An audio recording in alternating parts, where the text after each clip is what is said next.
Okay, welcome everyone. It is Wednesday, January 19th. This is a special meeting of the Norwich Select Board. It's 5:31. I'm Roger Arnold in Tracy Hall. I'm joined by Mary Layton, Rob Gear, Claudette Brochu, and Marcia Calloway, who are remote.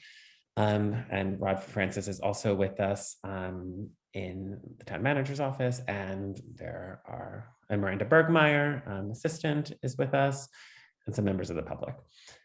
Okay, the first item on the agenda is the approval of the agenda. Can I get a motion?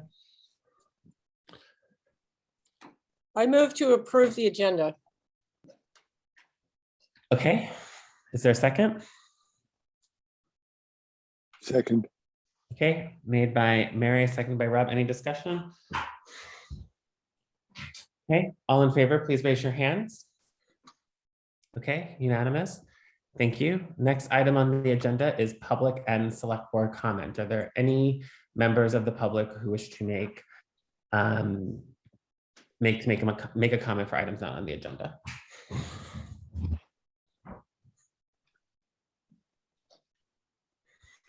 Okay, not seeing any. Are there any select board comments? Okay, I had something. Oh, just quickly, as Rod emailed around, the governor has signed the bill that will allow for committees to go remote through next year. I think there is interest of that in that, and there'll be some instructions being sent to committee members about that. It will allow multiple meetings at the same time potentially, which has been a logistical difficulty, but it provides new logistical difficulties because there will be a burden of recording and potentially posting these recordings. So we'll await further instructions from our staff on how to process this new information. Okay. Next item on the agenda is, I believe, the draft warrant articles. Is that right? I'm sorry, I'm pulling up my agenda. Yeah, that's right. Great. So there was a couple of things that we wanted. So this is really the final opportunity to review the warrant, right? And there's a couple of things that we wanted to review for it. Would we like to begin? Is there anywhere that we would like to begin?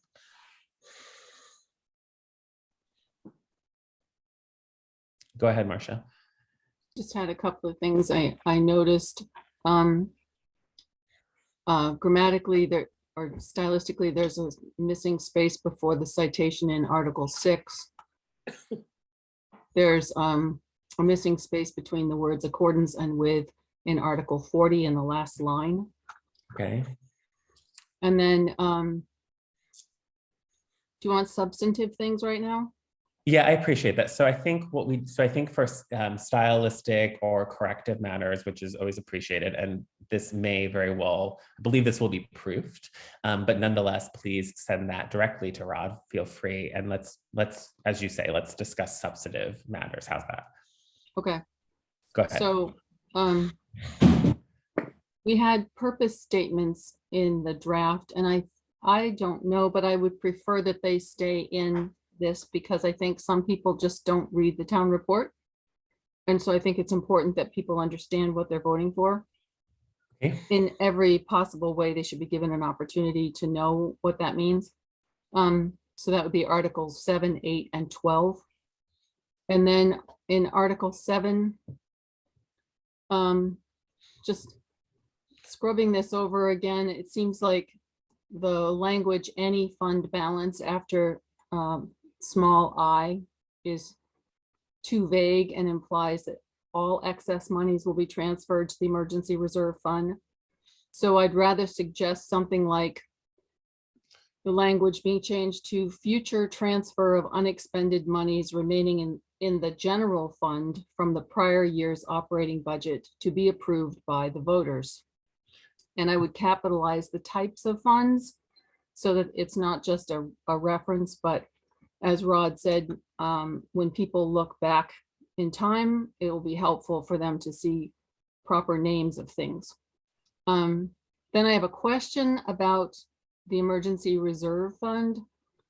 And it goes to Claudette's question about the Vermont VLTC Model Fund Balance Reserve Policy Guidance versus the Model Reserve Fund Policy Guidance, which sound the same, but I think the first one, Yes, okay. the first one is talking about, so here's what you might want to do, have like a rainy day fund. That would be the Model Fund Balance Reserve Policy. Whereas the second one, I think, goes on to talk about, and here's how your policy for that fund might be structured, so that you have a reserve, but then you also have a policy about how you're going to use that reserve. So I'm wondering if we would more clearly state the purpose of the fund as titled something like Unanticipated Costs and Emergency Reserve Fund, because we're talking about both kinds of things, I think. Okay. And two more things under Article 11. I think that I still keep stumbling over the name Operational Performance and Development Fund. I find it confusing, and I'm just wondering if there's a better way we can name that thing. And finally, in Article 26, I looked back and our social services request that we redid had as an asterisk last line, initial and increased requests required in-person appearance at select board meeting to review such requests.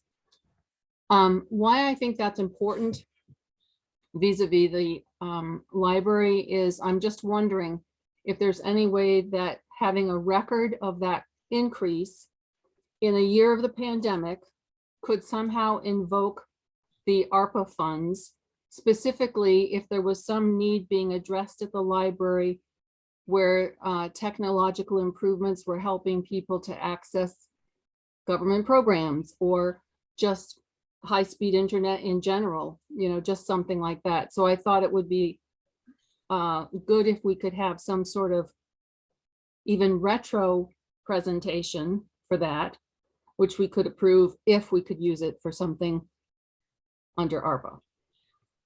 That's it. Okay, so just a couple of things. We'll discuss the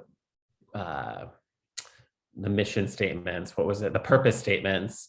We can discuss that as something and how and where and how they live in this warrant, because I know that was a concern elsewhere. So we'll discuss that. And then we're going to hear a little bit more about the reserve, sort of what the motion, not the motion, the article language effectuates, intends. Rod prepared a little bit of a visual, so hopefully that will address some of these questions. And then we can take some of the other questions a little bit right after. So any other, so let's go ahead, Claudette. Sorry to interrupt, but I just got a call that there were a couple of people having difficulty getting into the meeting. Yes, so I think people are struggling with the fact that there's a lot of fives. It's the number has been verified and the number works, but it's 851-08555559. So if they're looking to do the meeting ID, the struggle is real. Yep, I hear you. I just wanted to say that, and that's because I was answering a call, I missed a lot of what Marcia said. Sorry. Okay.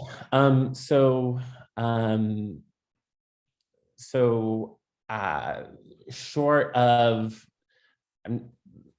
all I can confirm here at our meeting is that, you know, there was some uncertainty at the start of our meeting around it, but I've confirmed that it is indeed accurate, and I apologize if folks are struggling. Okay, so let's take the two matters to get back to it. Let's take the first two things that Marcia talked about. We're going to stick with the undesignated fund stuff. So let's first address this matter about the purpose statements not appearing in the article language. Rod, do you want to address this? Because obviously you reviewed this warrant with town council, and the I don't know if it was a concern, but in that work, it was made clear that these statements, you risk sort of alienating folks in the language if it is too long, or if the length creates unintended confusion, right? Which is why it's the purpose statements, which we said that we wanted, are being referenced elsewhere because they are quite long.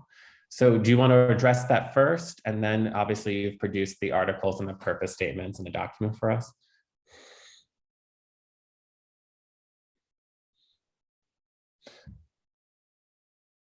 You're on mute, sir. I think you're figuring that out.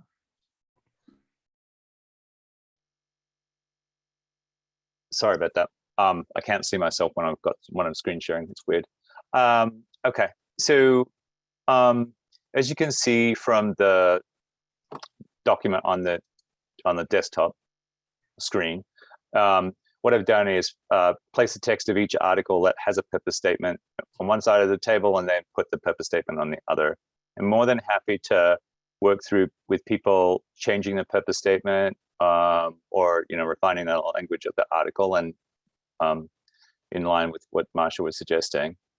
But what I would relay, which is repeating to some extent what Roger just said, after speaking with town council, we discussed the whole curious limitation of using the Australian ballot versus a more typical Vermont town meeting procedure to vote on articles. And so, the voter is alone, at this point, probably doing a mail-in ballot. And so they're not participating in the discussion on the town meeting floor the way many other towns would, where there would be elaborate discussions of the article and the purpose statement and so forth. And the opportunity through Robert's rules to make amendments on the floor and a whole bunch of other things. So it is what it is, right? So that's one of the limitations of the so-called Australian ballot. And so the key here in the Australian ballot form is to ask as succinct a question as possible. If you have a look at articles 40 through 43, you'll see those from the school. They take a slightly different form.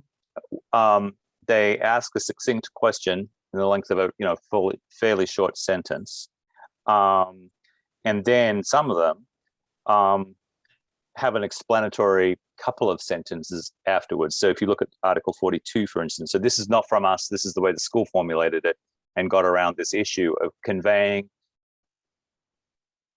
a minimal but important amount of information to the voter in the same place on the ballot as the question, right? So Article 42 goes on to show that what it is estimated that this proposed budget, if approved, will result in education spending of blah blah blah blah blah blah, right? But these are still fairly succinct statements when compared to something such as a purpose statement. The general feedback from council was that if you want effective decision making on the part of the voter, you need to ensure that those that need the information, such as a purpose statement, have access to it, but that you ask the question in a very succinct form so that they're basically voting up and down on the thing that's before them. And to do that, it was concluded that the purpose statement would best appear in the town report and or in the town informational meeting the night before, and in other places such as a town website, where there's a lot of effort on the part of the select board to communicate the proposed purpose statements to the voters. And then, because of the constraints of the Australian ballot voting system, it's not like we're looking for input from the voters at town meeting on the construction of the purpose statement. They're taking the purpose statement as kind of a given at that point, right? So the time for them to sort of express feelings about whether the purpose statement really captures what they think the purpose of the fund should be is like now. So, you know, that places the select board in a somewhat difficult circumstance where you're going to have to make these decisions now to approve the warning. Okay, so thanks so much, Rod. So I think with that explanation in mind, I need to hear some feedback on whether or not folks accept this approach. A simple yes or no would be a good place to begin. Go ahead, Claudette. Sorry, I just muted myself again. One question I have is when did the town reports come out? Because if we're referencing the town report, people need to be able to access the town report prior to voting. Yeah, so I think that's great. So 2 questions. When is it available electronically? And then also when is it available in its hard copy form? I would just modify that question. Correct. Rod, do you have should we turn to Miranda for this? I think under the circumstances, Miranda's going to know the printing schedule. So that's the really critical thing for the both electronic version and the printed version. Okay, so I'm gonna stop your screen share for a second so we can see. Yeah, great, Miranda. thank you. Okay, so I'm sorry, but I don't have my schedule in front of me. That's in the office, but I can tell you, I could probably look on VLCT's website and do a quick research and then raise my hand when it's Sure. So basically I can tell you this. The hard copy and the electronic copy will both be available on the same day. And those will be available on whatever, if I can wade through that crazy VLCT calendar with all the dates things. On the day to there's a required date for providing the audit. So can we assume, Miranda, for the purposes of our discussion, no later than the first week of February, or is it more like no later than the second week of February? I think it's no later than the second week. I have that in my head. But if you would you like me to find a definite or a more definite? Okay. I think I think we're okay with that information for the purposes of Claudette's argument. So I'm going to turn it back to Claudette. Okay, great, thanks. And then just one more follow-up. When does early voting start? Miranda, you may not know that, but sorry, I do not know that. Okay. Right, and I don't either, but I'm sure I could find the answer researching it. But my concern being that Yes. if the electronic if the town reports are not available at the start of voting, then people don't have the information to vote. And will they wait? I don't know. Some of them may not. So having said all of that, I would like us to pull Article 7. Pull it. Pull it. Delete it. Okay. Any other feedback on this? Go ahead, Mary. I support the idea of separating the purpose from the succinct question. I think that makes a lot of sense. I do think we have a delivery issue because of the COVID. It's and you know, protecting people's health. The issue of being able to use mail-in ballots is also very important, but I think that we can probably thread the needle. If we know when the town report's coming in, if we know when the date of the absentee ballots are available, then I think we do need to make a lot of noise.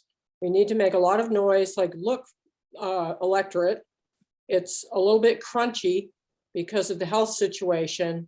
We're doing the best we can, but to be informed about these articles, you really need to look at your town report. And it would be, you know, helpful to do that before you send in your ballot. So, and I'm not in favor of pulling Article 7. Okay, any further discussion on this because this is like 1/20th of our discussion. Go ahead, Marcia. I think we're on the cusp of really making some good strides with cleaning up the funding. And so I don't want to see us pull it either. I would rather explain it right there. I think people can handle it. We can probably even shorten that purpose statement just a little bit because we probably don't need all the information that's in there. But I think I feel strongly about getting the accounts in order and also about having something that everybody understands is for covering shortfalls and for emergencies, because we are going to have emergencies. Okay, go ahead, Rod. Do you want to finish this up? Yeah, just to say that in my discussions with council, we went around on the topic of Article 7 at some length, and there was the significance of Article 7 and what it proposes to do. There was a recognition that in that instance, it might be helpful for the voter to see as brief a possible statement as to what the purpose of that fund is, even if that statement itself is an abridged version of the more elaborate purpose statement, right? So that they can make the link between why are we doing this, establishing an emergency fund or however you want to name it in the end, with how it's going to function, right? And so, and I think the other part about this is that I'm not assuming that the voters were following along, for instance, in 2020, in July 2020, when you as a board amended the master financial policy, which is basically where the purpose statement for this new fund comes from, the reserve fund comes from. But it's not like a complete, bolt out of the blue. It's like if you were paying attention and as a select board, you could encourage people you could give them the reassurance that, look, we made this amendment in 2020. We're actually cleaning up something from a legislative standpoint that's problematic. We're not proposing anything new in terms of the way we operate the town finances. We're just actually fixing a structural problem that, until recently you weren't really aware that you had. And so I think if you're going to come up with a kind of a discussion, some discussion points for the voters, that those are the kinds of things you could include there. And some number of people will recall that and see the similarities, I guess. I would hope. Okay. So I'm hearing a little bit of a consensus, and I'm also hearing the concern. So I think it's really incumbent on us to move quickly at our next meeting to establish the documents that we use for presentation to the public and using all of the channels that have been identified. And quite frankly, that would, in my 3 years on the board, that would be novel and unique in and of itself, right? So I'm sorry, that would be what? Novel and unique, to sort of take an active approach to getting people to understand essentially a year's worth of work, right? That's what these warrants reflect, to me. Go ahead, Colette. Is there anything that prevents us from including that little table as an attachment to the warning? So not embed the purpose statement in the warning itself, but have a separate piece of paper as an attachment that has those purpose statements. So let's ask that question. But what I might do is I'll ask Rod that, because I could tell that he was thinking, so maybe he would have to get back to us. But yes.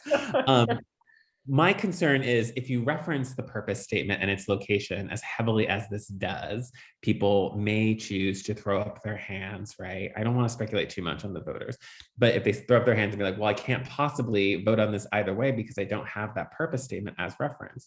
So I might say simply to be governed by a purpose statement, right?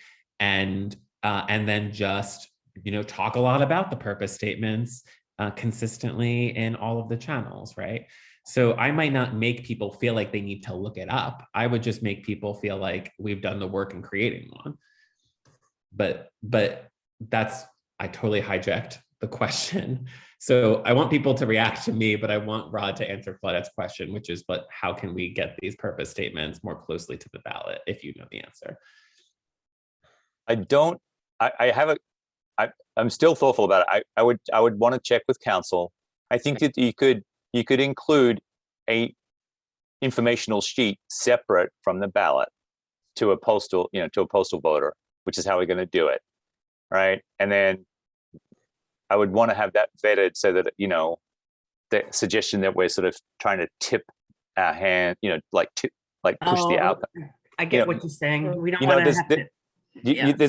There's a kind of a thing more associated with state and federal elections where you can't include stuff because it might influence the voter, right? So you have to maintain this kind of separation. I'm just giving you information, right? And so if it passes muster from that point of view, then I actually think it's not a bad idea. But I am concerned that, that's either fuzzy in the law or we're going to be on the wrong side of it. And so I'd want to take advice on that question. And it's just, I don't think I ever really contemplated encountering this issue with the Australian ballot. I say in my broadest Australian accent. So, which I won't point out doesn't happen where I'm from, but that's a different thing altogether. So, anyway, I think we're just dealing with a funny limitation of the voting process here. Okay. Yeah. So I want to take Mary's comment, and then I want to see if people, and then Rob, of course, thank you. And then if people have any reactions to what I said, because I like that. Go ahead, Mary. What do you want to say? I think it's adequate to have the purpose put in the town report and to try to do a good job during the informational meeting and perhaps another meeting or two to try to educate. But beyond that, I think it is kind of a responsibility of the voter to be informed. And I think we'd all like to know, the voters to know that we've really thought this through and that it's a policy change, as Rod said, that we made in 2020. And you do have to expect that the voters have a responsibility as well and Okay. not fret too much about taking extraordinary means to inform them. Okay, Rob, and then Rod. Rob. Yeah, am I unmuted? Yes, I am. What she said. Well, I said Actually, it I was, with other she's here. Yeah, I think to be more blunt about it, we shouldn't feel the necessity to spoon feed our electorate. I worry about multi-page ballots a little bit. But I agree with Marcia that if there's a way to succinctly add a little more clarity to the purpose, another sentence or another couple of lines at the most, it would be okay, would be beneficial. Okay. Go ahead, Rod. So according to 24 VSA 1682A1, the town report has to be distributed 10 days before the meeting.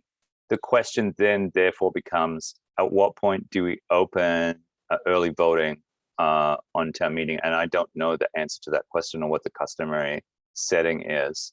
But that gives us quite a bit of time, I guess, from a certain point of view, to put out all the information in the town report and publicize it really strongly. Okay, Miranda, did you have your hand up to add on to that? So good. Thank you, Rod. That confirms what I saw. I saw February 19th is the deadline. Sorry, can you hear me? Yep. The deadline to distribute the annual town report. And what I saw on the VLCT calendar was February 9 is the day that absentee ballots must be available. Okay. All right. And then can I ask a follow-up question? I think we're going to have the town report ready well before February 9 is my understanding. Is that pushing it? I don't know. I'm not sure no, I don't think we're going to have it printed Okay. before February 9. Okay. So my question then, so my concern is a little bit different, which is just, do we have to, in the warrant, right, link the purpose statement to a location to view it? Can't we just say that it's governed by a purpose statement and then know from this conversation that we have a lot of work to do to get talking about these purpose statements? I feel weary about linking it to the town report because of the same concerns that Claudette has, which is why I would just like strike it altogether. And then just the concern that Claudette raised means that we know we have some work to do in terms of information distribution. So how do folks feel about that? I saw Marcia nodding, which was cool. Go ahead, Marcia, do you want to? I don't want to strike it. Okay. I just think it's too important. We're on the cusp of doing a nice cleanup. Yes. And I think we should proceed, and we can probably get an easy answer to this. Yes, the matter that I was looking for feedback on was just, should we strike the part where it says, where it references the town report for the purpose statement? Should we just say that it will have a purpose statement and we will be reproducing it places? That was my question. Sorry, go ahead, Mary, do you have a thought? I think you should include the purpose statement in the town report. Okay, And agree. because I Right. think it's ambiguous and a little wishy-washy. Okay, to Just say So you- there's a purpose. That's how I You- feel about it. so you So, want the article to stay as written then? yes, thank you. Okay. We're good? It doesn't have a purpose statement right now. The purpose statement is, well, that's true. There was one So let's turn listed to. in Rod's matrix, so. We'll turn to that and review it. Pam Smith, I'll take your public comment, but then I want to, we're going to go to a visual explanation of these articles. Go ahead, Pam Smith. Yes, Pam Smith, 1445 New Boston Road. In looking at Article 7, I'm questioning the dollar amount of $750,000. If I read the Master Financial Policy correctly, you can only spend residual funds in excess of 16%, which my calculator tells me that you need to keep $793,418 in that reserve fund. So I'm maybe I'm misunderstanding something, but that's what I read, and that's the calculation I come up with. It's 12 to 16%, but it says residual funds in excess of 16% will be appropriated by the select board with authorization of the voters at town meeting or with a special town meeting. So you have, if you have 16%, you have to keep that much there, and anything over that you can put in an article. At least that's the way I read that policy. so I'm going to turn to Rod, and then we're going to talk to address that, and then we will do a visual explanation, and because clearly this is becoming complicated. You're on mute, sir. I hear you from the other room now. I'm sorry. So we're actually going to start here with an effort at a visual representation of what the current circumstances are and what we're proposing to do. So Pam's right to point out the way the current master financial policy reads. Right now, in accordance with statute, we have a general fund, and in accordance with the master financial policy, section 10 on page 25, we have provisions that hold back 12 to 16% of the general fund operating budget for emergency purposes, as Pam just described. This general fund here, this big tank, receives all the money that comes into the town from any source. So that's taxes, it's grant money, it's contributions from the federal government, whatever. It's all sources of income go into this big bucket. Out of this big bucket, we leave 12 to 16% behind, according to the policy on page 25, and we pay out to vendors to debt repayment when we've got it, payroll and benefits, etc. All our expenses come out of the top of the tank, not touching the 12 to 16%.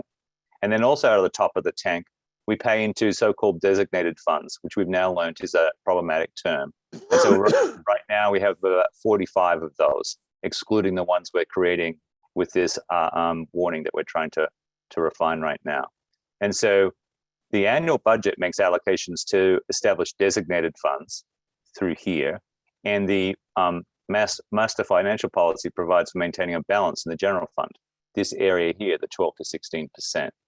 Now, the critical thing is that there's nothing that ever established this so-called emergency fund other than the policy in the master financial policy. And under statute, that's problematic. So what we're hoping to do is to move to a different system. Here, we've got the same big bucket. All money comes in. It's established under statute. Out of the bucket goes expenditures, just like in the first example, and to reserve funds. And one of these reserve funds, arguably the key reserve fund, is an emergency fund, which is set at between 12 and 16% of the operating budget, which is managed through this general fund. So the idea here is just to switch a couple of things to make sure that we're conforming with statute. And in any one year where we end up having a unexpected positive balance in the general fund after we've made allocations to all the reserve funds, including the emergency fund, in the following year, you either have to find proposals to spend that money and submit that to the voters, or hand that excess money back to the voters by establishing the appropriate tax rate that would clear out that amount in the general fund that exceeds the allocations that we've already made in the budget to the emergency fund, maintained between 12 and 16%, and all the other reserve funds. So I'm hoping that visual representation is going to clear up some questions. And I'm happy to take questions if people have got them. So to get back to Pam Smith's point, I understand what Pam is saying. What we're actually doing is trying to transition from one accounting structure to another accounting structure while maintaining the principle, if you like, or the concept, which is to maintain an emergency fund. But in this instance, call it a reserve fund and set up a purpose statement for operating it using basically the same language as the master financial policy currently exists. So technically speaking, there's nothing in our current system of accounts that allows for the preservation of just maintaining a float, if you like, a positive balance in the unrestricted general fund, which is what this is. So Okay. I'm going to stop sharing unless people want to talk about that diagram. So yes, so just Marshall, just be this came at the urging of Claudette. So thank you, Claudette. I was exasperated, but Rod took the visual on, which I think was really helpful. So thank you, Rod and Claudette. Marcia, do you have a question? I have a suggestion. Okay. I think if we just rename the thing and capitalize it, so it doesn't say emergency reserve fund. And by the way, Rod, that was a great representation, very clear. If we change emergency reserve fund to unanticipated costs and emergency reserve fund, I think the reasonably prudent person would understand what we were doing with that. And then put the explanation in the town report if we have to. Maybe if we can think of a way to put in a nice, sweet little sentence at the end, that would be good. But I would also recommend just changing small I.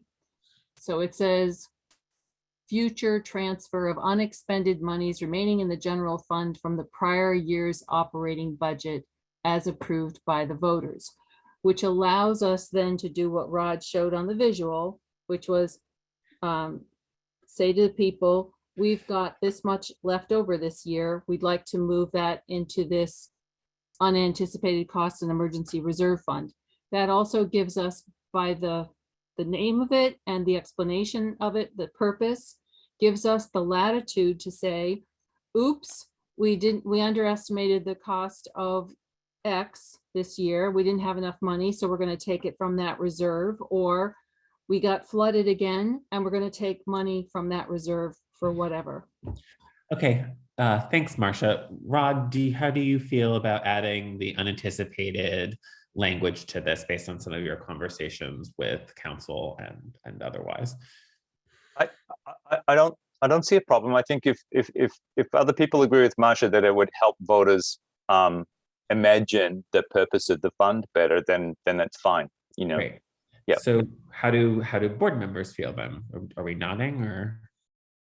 I think it's long, but I'm fine with it. Yeah, that would be my one. That would be my one criticism, which is like you got to really take a deep breath before you start reading it out. But that's okay. Go ahead, Mary. I would sort of grudgingly accept it, mostly because it's long. I think I'm okay with emergency reserve. So probably be okay with just reserve, but maybe that's not specific enough. I think that's not unspecific. I think that's not specific enough, Mary, because all of them are technically reserve funds. So Well, you know, that's true. Thank you Yeah. for that observation. Yes, The but I'd be reserve fine reserve. with emergency reserve, and the nuances of that I think could be explained elsewhere. Okay, it sounds like we have no clear objections, so I don't see why we can't do that as well. Go ahead, Claudette. I'm fine with Marcia's suggested title. Okay, So cool. I think let's just do it and move Okay. on. Yeah, I think that's great. Okay, we're cool. And then we've had an explanation, so we clearly see how that's effectuated, and we can steal and try to explain Rod's graphic as well as he did. Okay, so then the next item, I think we should probably look at the purpose statements a little bit, but so if Rod can put that back on his screen, we're gonna look at it very efficiently.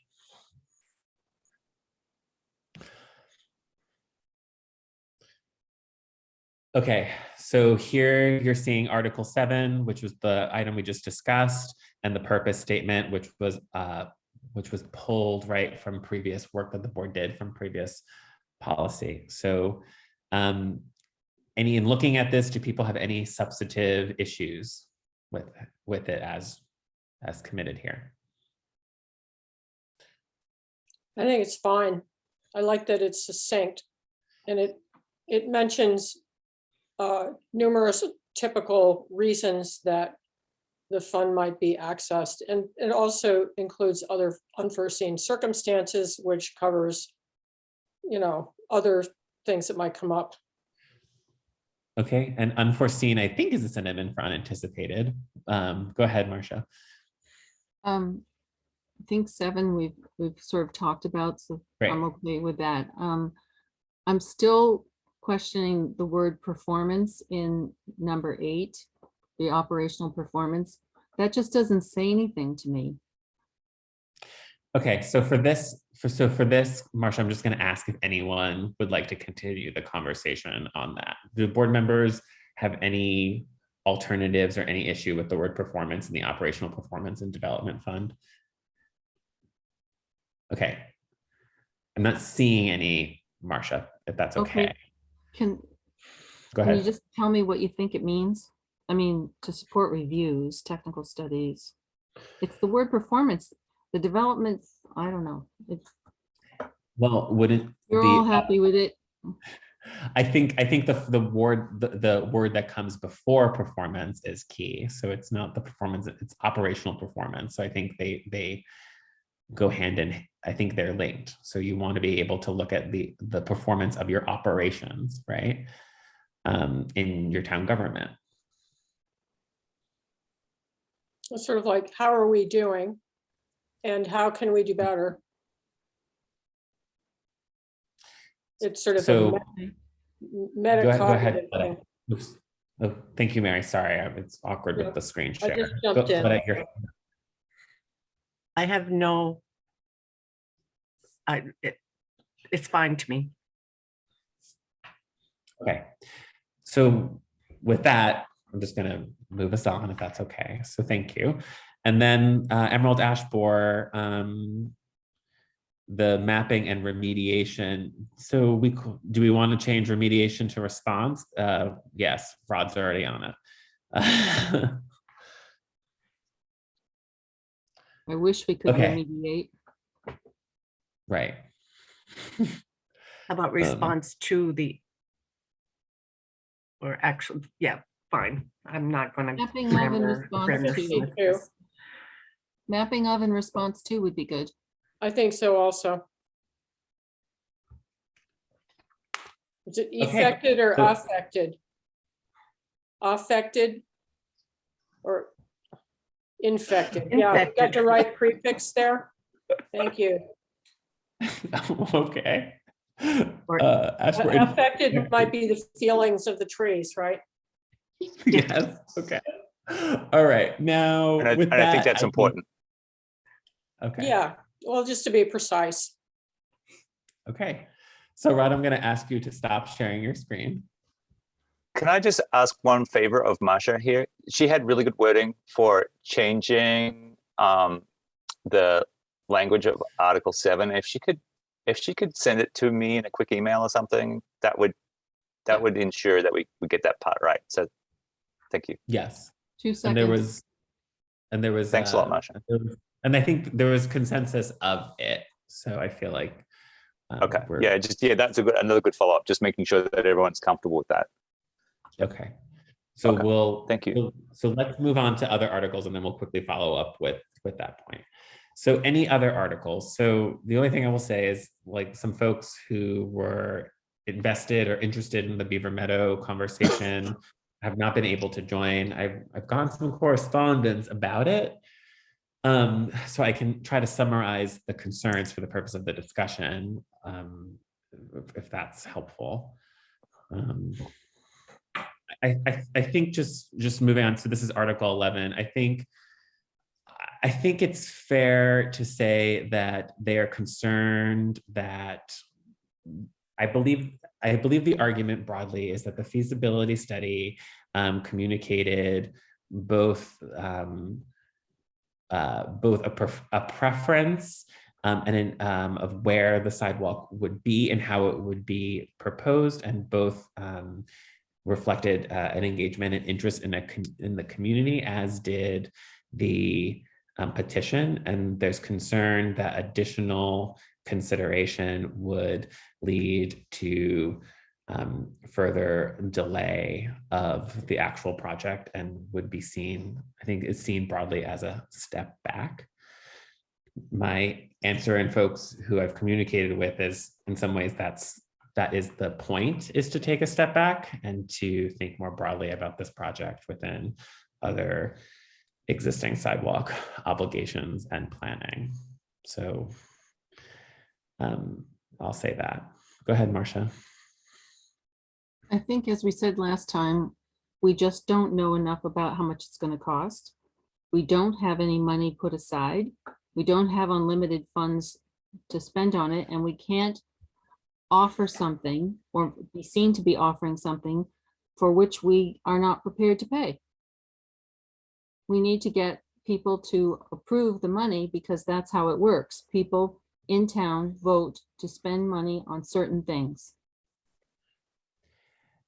Yes, and then the only thing I would add is the feasibility study, like, in addition to doing all the good things that I think advocates say about it, also identified some key concerns and obstacles for future investigation that Rod had highlighted for us a little bit at our last meeting. And we had hoped that those would be investigated in a phase 2, which of course we now know is not actually a part of the process. And so, the difficulty of that article was that it required, the funding source required construction ultimately. So hopefully with further study, we will be able to achieve in some ways what we were sort of informed would be the plan from the get-go, is all I'll say. But I think folks are disappointed. nonetheless. Go ahead, Mary. I can understand why people are disappointed. I hope eventually we can work this out. So, but what I'm understanding is that we'll try to do our own kind of version of phase two, like do a little more due diligence and look into different aspects of it, and hopefully to do some things in the meantime to improve safety somewhat on the Right. road. I don't think it can never be 100%, but Right. Okay, any other thoughts and any comments on the article as written? Go ahead, Claudette. The plural. It's, again, maybe I'm just being a sticky wicket, I don't know. But with Article 10 and 11, if the voters approve the development or the setup of these funds and funding these funds, why do we then need to go back to the voters on how we are going to use those funds? Or for approval to use those funds? Do you get what I'm saying? Wait, are you talking? If we establish a designated fund, then it is up to the select board to then approve within the constraints of how that fund is set up on spending that money. I'm laughing, Claudette, because I asked this question and you answered it for me last time. Did I? Yes, you answered because you said it was basically sort of fruit from the unreserved, the surplus money tree, right? And you needed to sort of see it through just because of its source at this moment, right? But I'm going to turn to Rod to explain it for both of us. How's that? Yeah, I don't care either way, I'm fine with leaving Article 10 and 11 in there. okay. So if you're going to play kind of hardball, I would say you could dispense with the additional articles that explain what your intentions in the short term are. And certainly, next year or whatever, once the funds are established, it's definitely very clearly within the select board's purview to make decisions about it. But it's because it's new, and that you want to sort of be thoughtful enough to say, and so this is what we're going to do.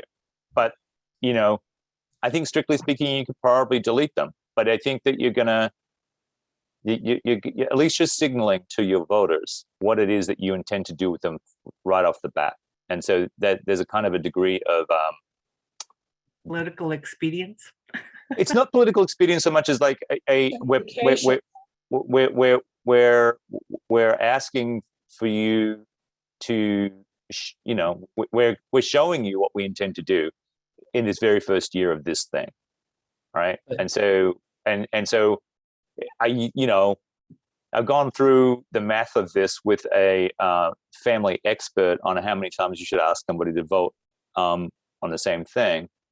And his response was, you'd run the risk of somebody saying no to the fund and yes to spending the money on the study, or yes to the fund but no to the study. And he goes, do you really want to do that? And I was like, yeah, I get the risk.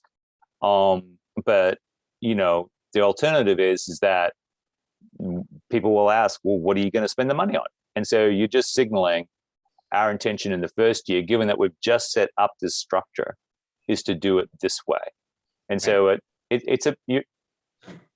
I wouldn't say you're indulging the voters, but you're certainly encouraging them to listen to what you're suggesting. Yeah, but not after this, y'all. Yeah, but no, yeah. You don't have to keep on doing this. You don't have to be that nice all the time.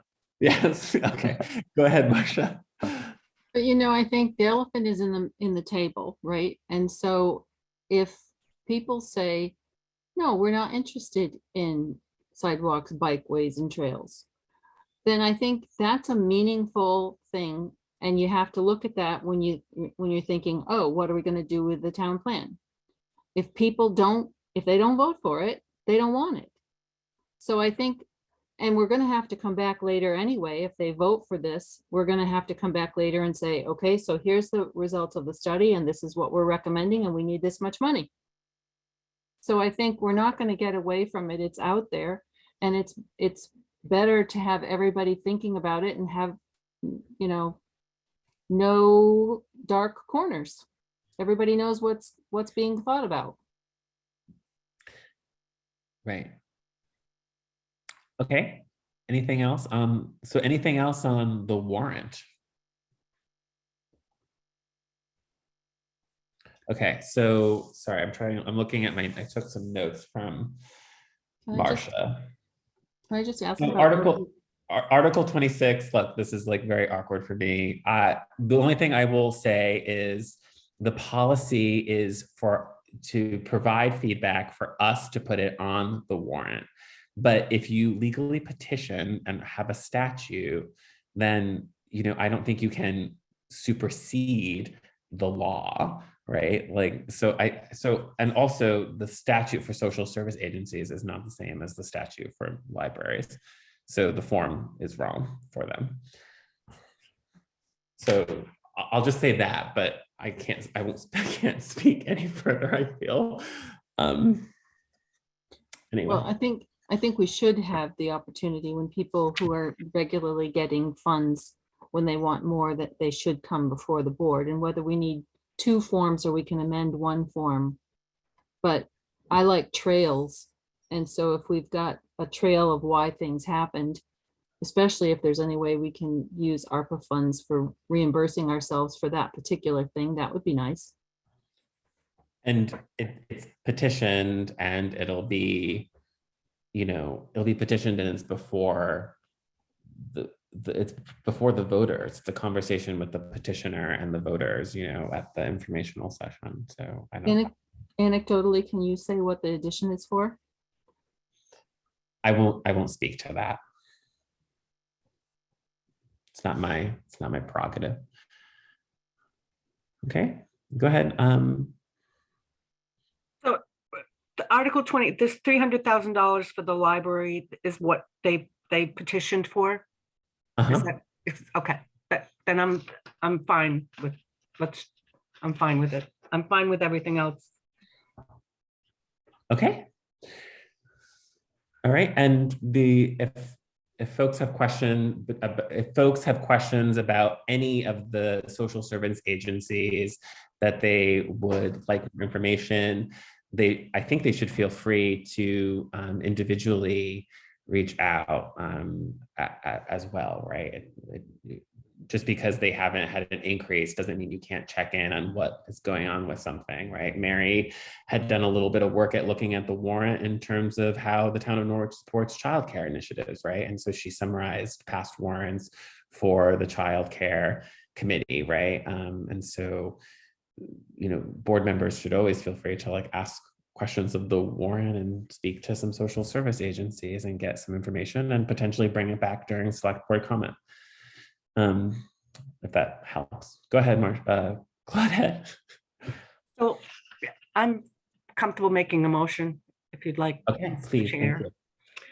I move to approve the town portion of the 2022 town meeting warning as amended tonight, and to include the school district article information when provided to the town clerk's office.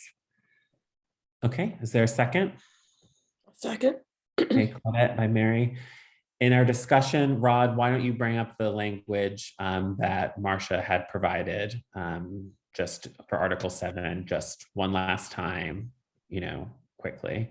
Do you have that, or? I sent Sorry. it. Just for super careful. Do you want me to read it? Sure, go ahead.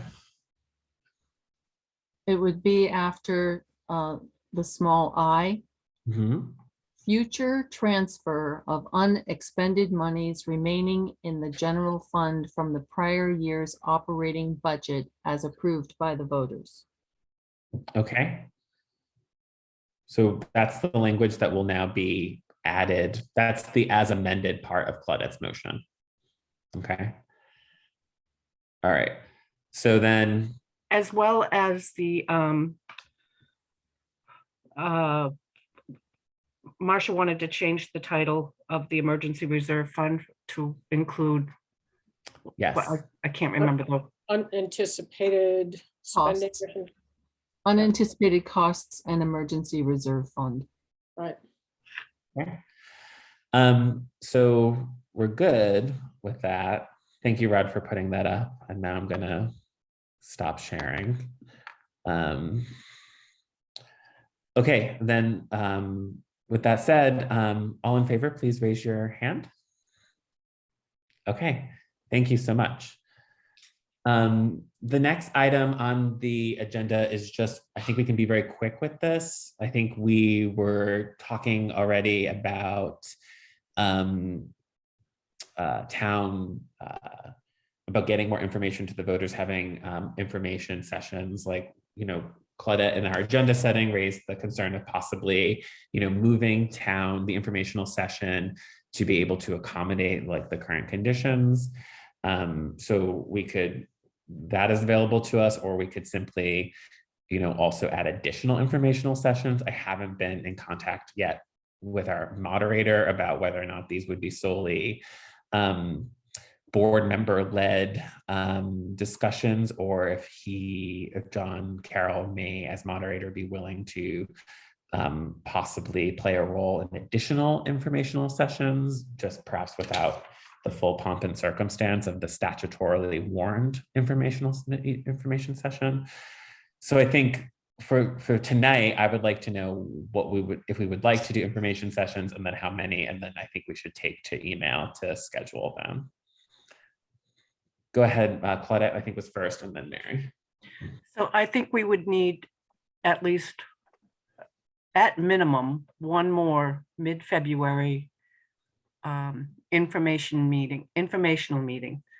That would be, or possibly, yeah, at least one, maybe two. Okay, great. Go ahead, Mary.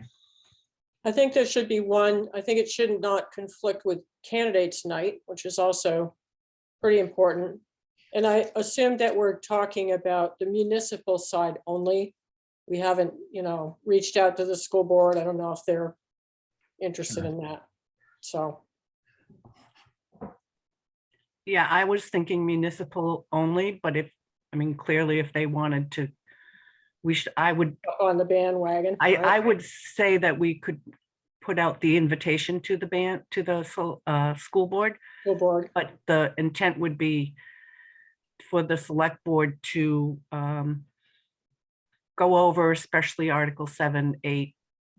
Oh, these are misnumbered. We go from 7, 8 to 10. Uh-oh.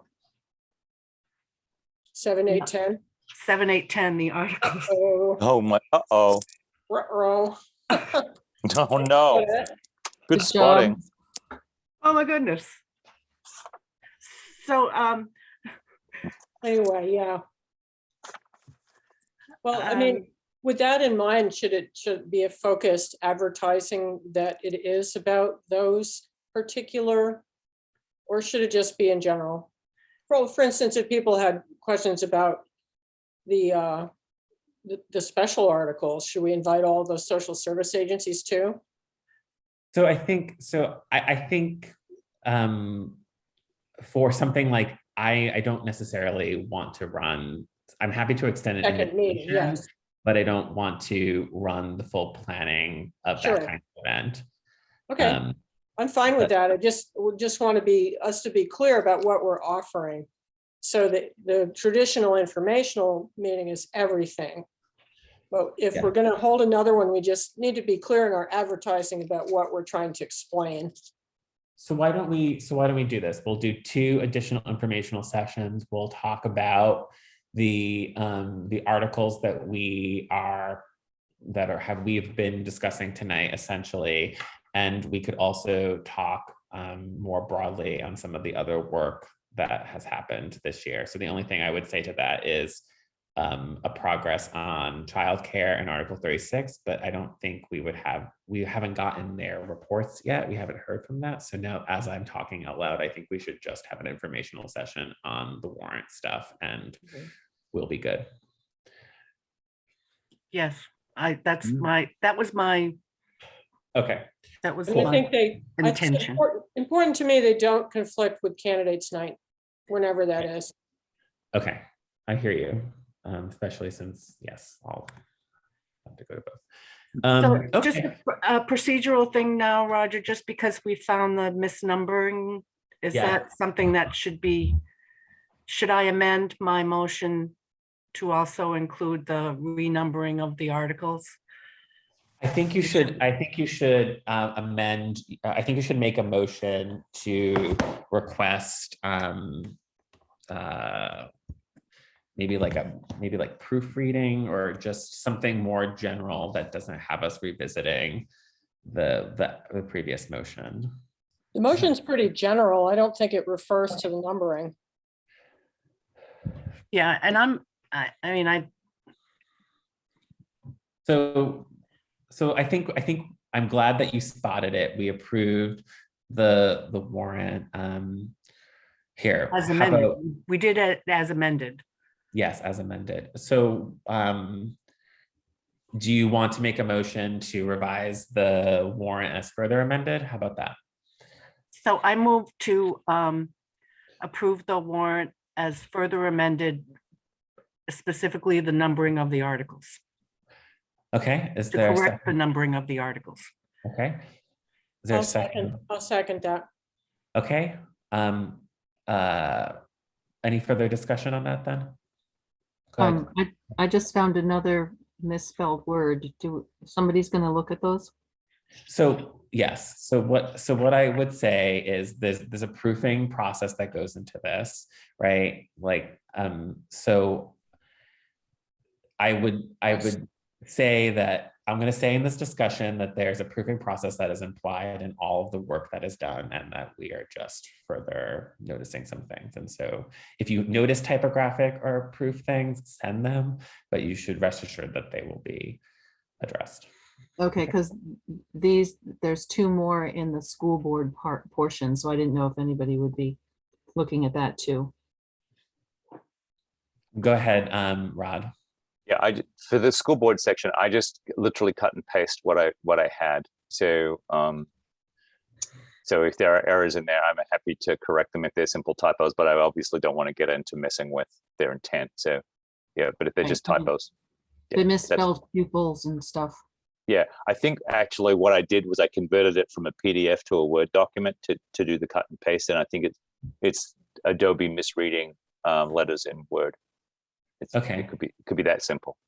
Okay, so Peter Orner, do you have a public comment rather than a direct message? I'm happy, unless you are not able to make your public comment, because I'm giving the kids dinner, but I wasn't aware, and a few other people weren't aware of the early meeting start. So I think a number of us were obviously wanted to weigh in on number 11. I guess it's renumbered now, or whatever it is, or spelled. But at any rate, I just want to let you know that. So yes, so we still have a motion on the table to make these further corrections, the numbering corrections known. So I think it's appropriate in this discussion phase, if there's a brave board member who would like to summarize for folks who have just joined us, the conversation that we had a little bit on the Beaver Meadow article, because as I mentioned to board members, I got some correspondence, some of which has been written to all of you and will appear in the next packet. And I did my effort to summarize it. So is there a volunteer who would like to summarize a little bit of our discussion on that article? Claudette, in good faith, do you want to give it a try? Well, all I was going to say is that Article 11, which will be renumbered to Article 10, remains as written. And Roger shared the concerns of shared the email concerns, but we opted to leave it as it was written. Okay. And I do still want to remind, I know, Roger, we have a motion on the table. Yes, I'm taking the advantage of the discussion, so that way for folks who were not aware of the late start time, that they had the benefit of an update because they've joined us. Okay, so that being said, all in favor, please raise your hand. Okay, thank you. Okay, so now we're going to move on to the next item on the agenda, which I believe is the RFP, right, from the listers. So what I would like to do for this is the listers prepared us a memo, right? So I want to have our folks, our listers, give us a little bit of a summary of that memo, right? And then I know that both Rod and Cheryl and the listers have also consulted with Cy Bailey, who is sort of the regional representative. And so I want to hear a little bit of some of these conversations. And then I know that Rod, because the planning department interacts obviously a little bit with zoning and the listers, there was these sort of perspectives to offer in terms of software. So I also then want to turn to him in that capacity and hear a little bit about those concerns and how they are a part of the question before us, right? If that's okay. So listers, Rod, discussion, okay? So go ahead, Cheryl, welcome. And Pam, I'll add a spotlight. Can you summarize your memo regarding the RFP to us? Sure, the one that's in the packet, Roger, Cheryl Yes. Lindbergh. Yep. Yes. 59 Koch Road. So I don't have it in front of me, but I'm happy to say that a while back we put together an RFP for a townwide reappraisal, ran it past the select board, utilized a document that had been used by a prior town manager in 2013, amended it for use this time around. Received feedback on it, but nobody was opposed to it. So we moved forward with it. We issued it and had an October 1st deadline. We anticipated that there would become a need for a townwide reappraisal with the way that COVID was impacting the sales, not only in Norwich, but throughout the state of Vermont. We were hearing it through our listserv about the facts that, people are buying houses without inspection, sight unseen, and paying, twice the assessment. So we saw that, we've watched it and put out the RFP. When we did get responses, we reached out to individuals along the way, reminding them of the RFP deadline, and got a couple of responses that one had responded with no. And again, the RFP was issued to the approved list of appraisal firms on the Vermont Property Valuation and Review website, the list being the ones that we use to issue the RFP to, as well as advertising it per town requirements. And we awaited responses and received the one response. We've given the board that response. I believe Rod had sent that off to all the select board members for review. And with that one response, we have had conversations with the firm with regard to a few details, awaiting the select board's reaction and feedback on it, what the plan would be for that response. And the deadline for a response to them would be soon, the end of this month. The CLA has dropped to a point where the town will be asked to do a reappraisal along with about 40 other towns in the state and some very large ones, Killington, Stowe, Montpelier. And so the reappraisal process will be alive and well and be a lot going on for a while. So what you have before you is our recommendation. We're still comfortable with KRT, and in speaking with them, have learned that while they have not done a Vermont reappraisal, members of their firm have in fact been in Vermont and have done Vermont reappraisal work. But since they joined as a KRT group, they have not. So I guess that's kind of a recap. Yes, thank you so much, Cheryl. I think that was helpful. I had asked, one of the questions I had asked for, one of the things your memo flags, and so one of the things I was curious on was the question of software, right? And so I had asked Rod about this. So I'm wondering, I'm going to actually ask him a little bit, because I know that's part of the you mentioned that, and then I'm going to then in turn ask you the same question, if that's okay. So Rod, what is it that we should, or is the question of sort of a software and the lister and the reappraisal something to be concerned about, or are there any things that you would like us to know about that, since I know that other town offices interact, could potentially have ramifications from any switch or not switch?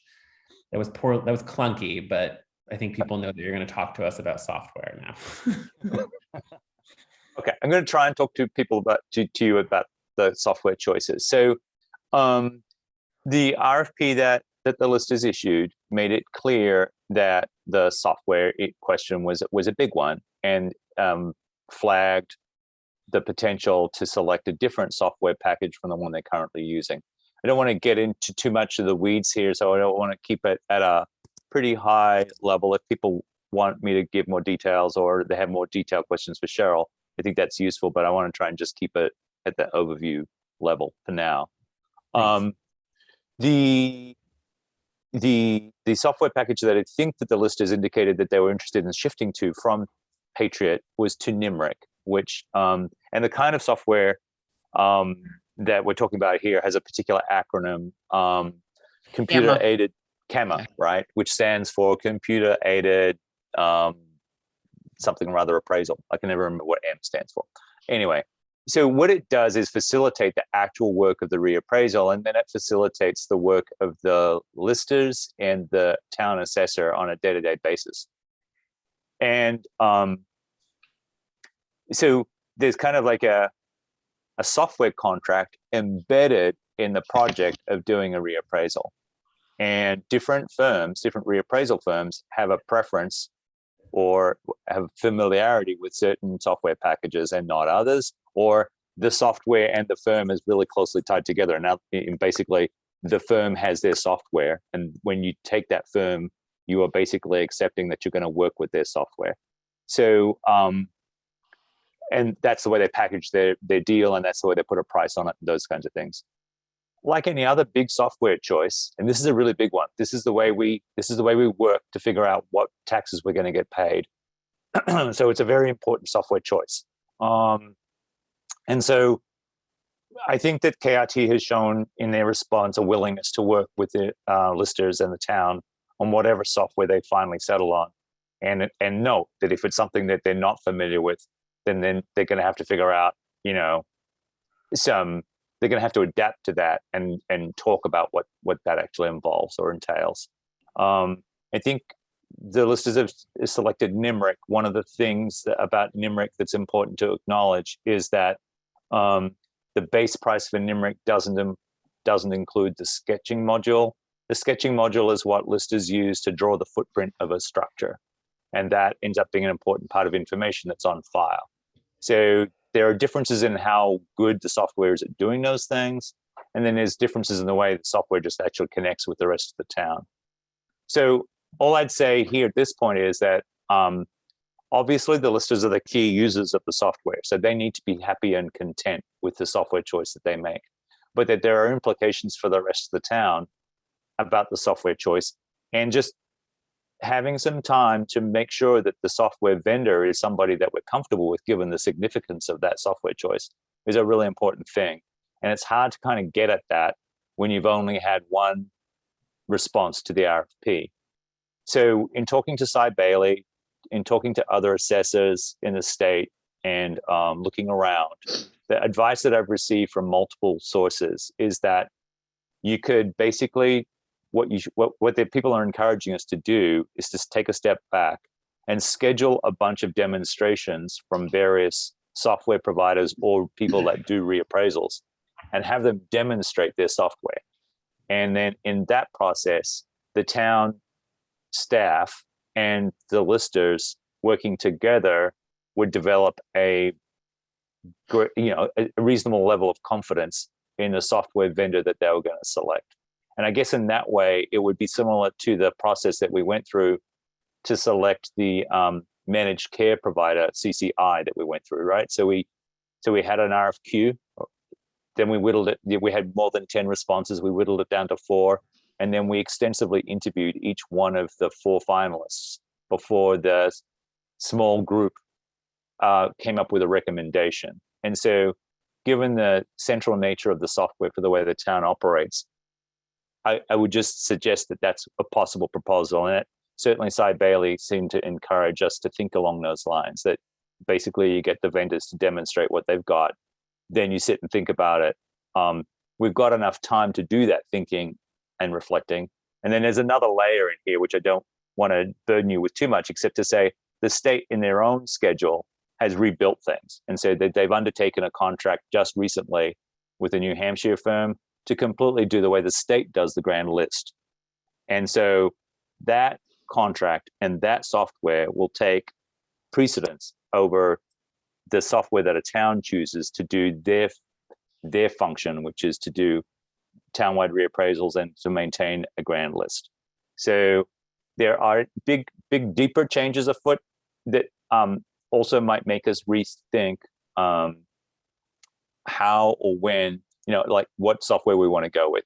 And the pivotal point there date-wise is that by the beginning of FY23, the state's new grand list, which will be completely different software and no longer NIMRIC, will be in place. And so I just feel like, given that there are those many pieces in flux right now, it would be good for us to at least spend some time reviewing our options, I guess is the way I'd say. Which is not to say that I've got anything specific or to say that's critical about the KRT response or their software choices or anything such as that. Just that it's a sort of a bigger question and it has implications for the town, even narrowly, just in terms of a contract. We would be signing a contract with these software providers for several years, and so we need to make those choices pretty carefully because there's consequences moving from one to another, and they're not small. Like it's almost, depending on which way you go, it could almost be a manual process of re-entering every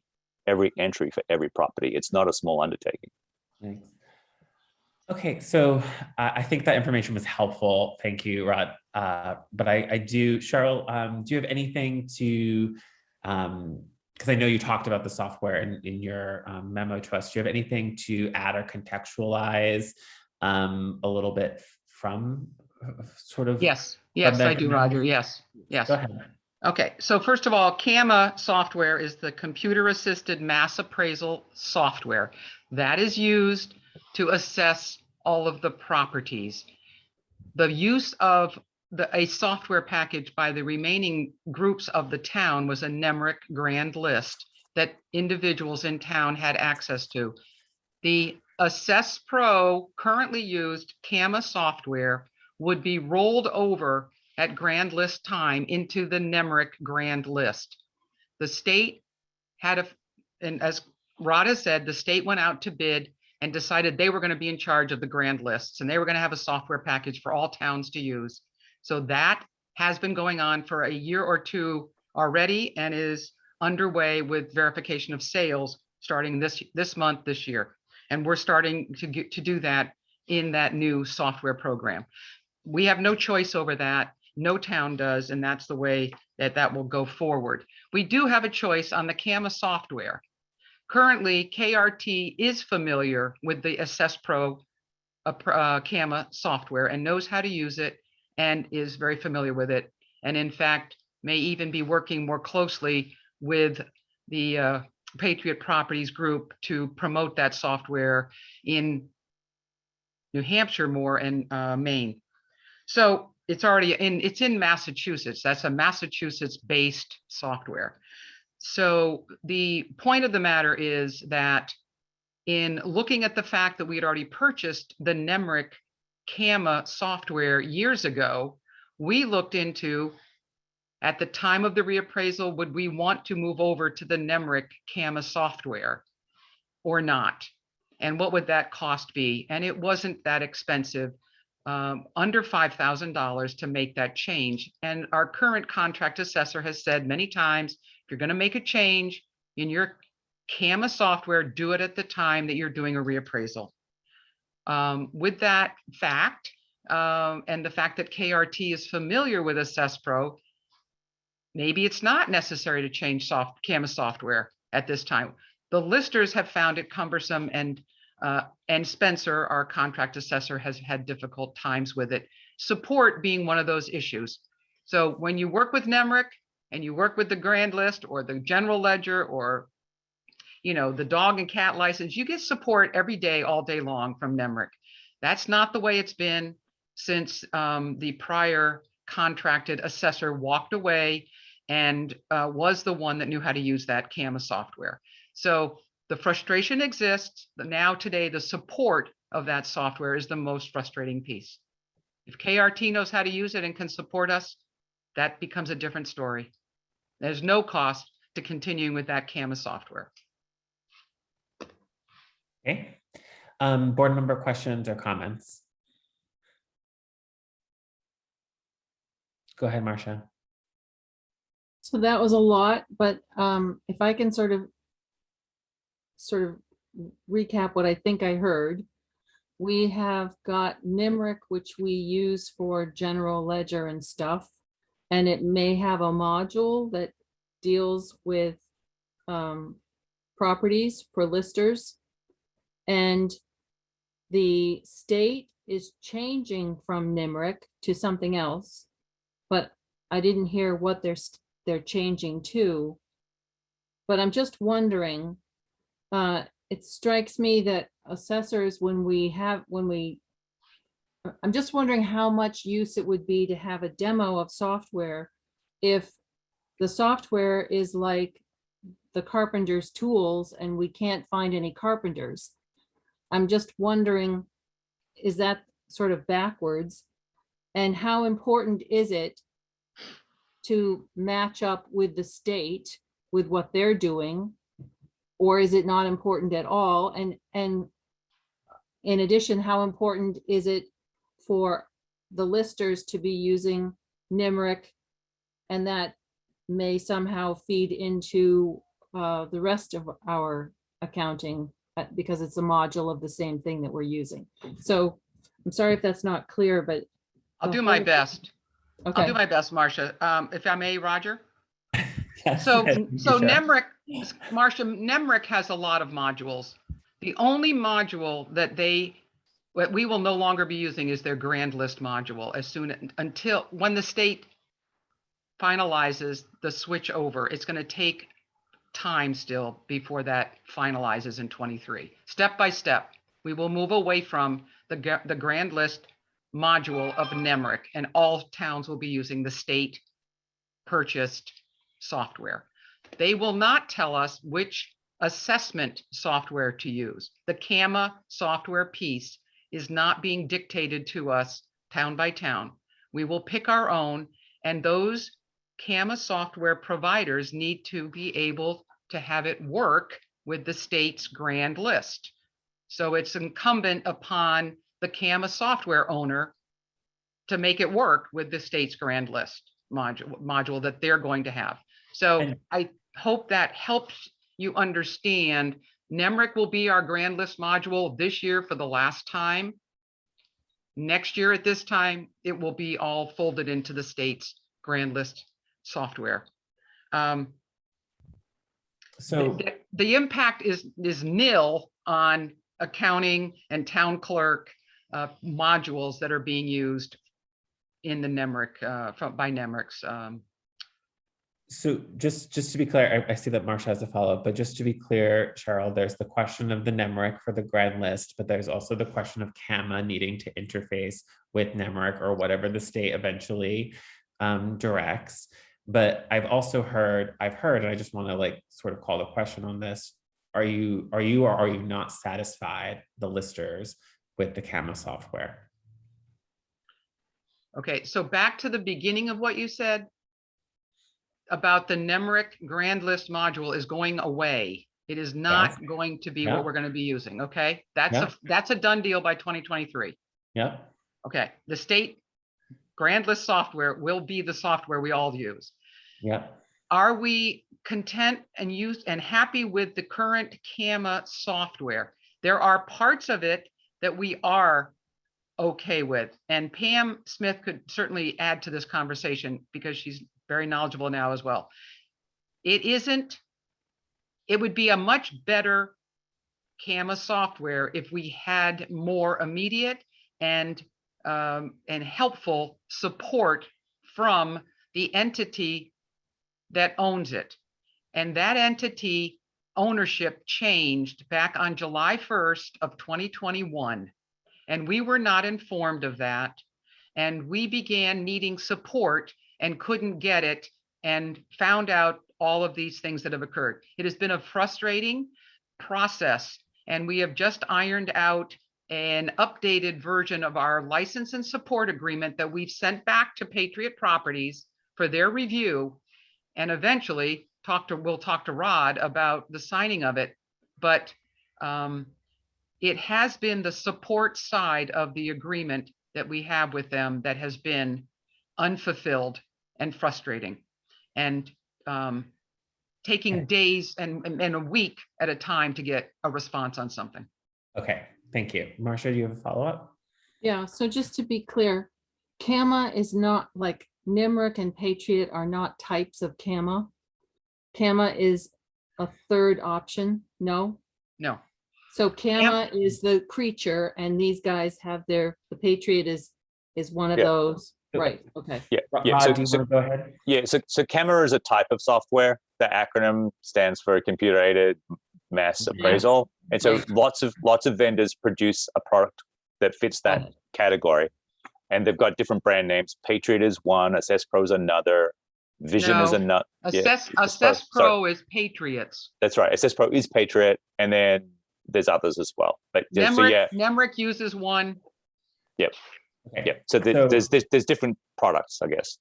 Okay, so that's good. So I think what's clear, but both Rod and Cheryl said, is there is an important relationship with this software and this reappraisal. I think that is like clear, and there's some questions, right?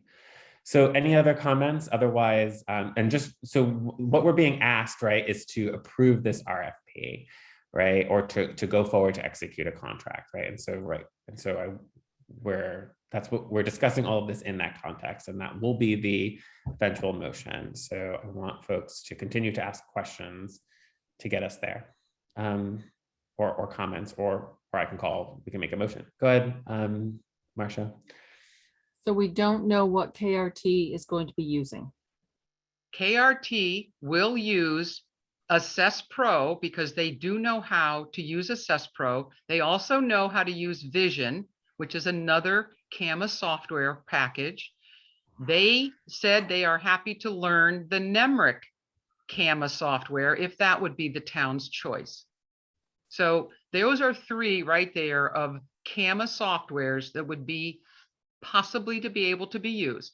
Vision, we haven't looked at a price. NEMRIC, I've mentioned earlier, probably less than 5,000. We could get it up and live and running.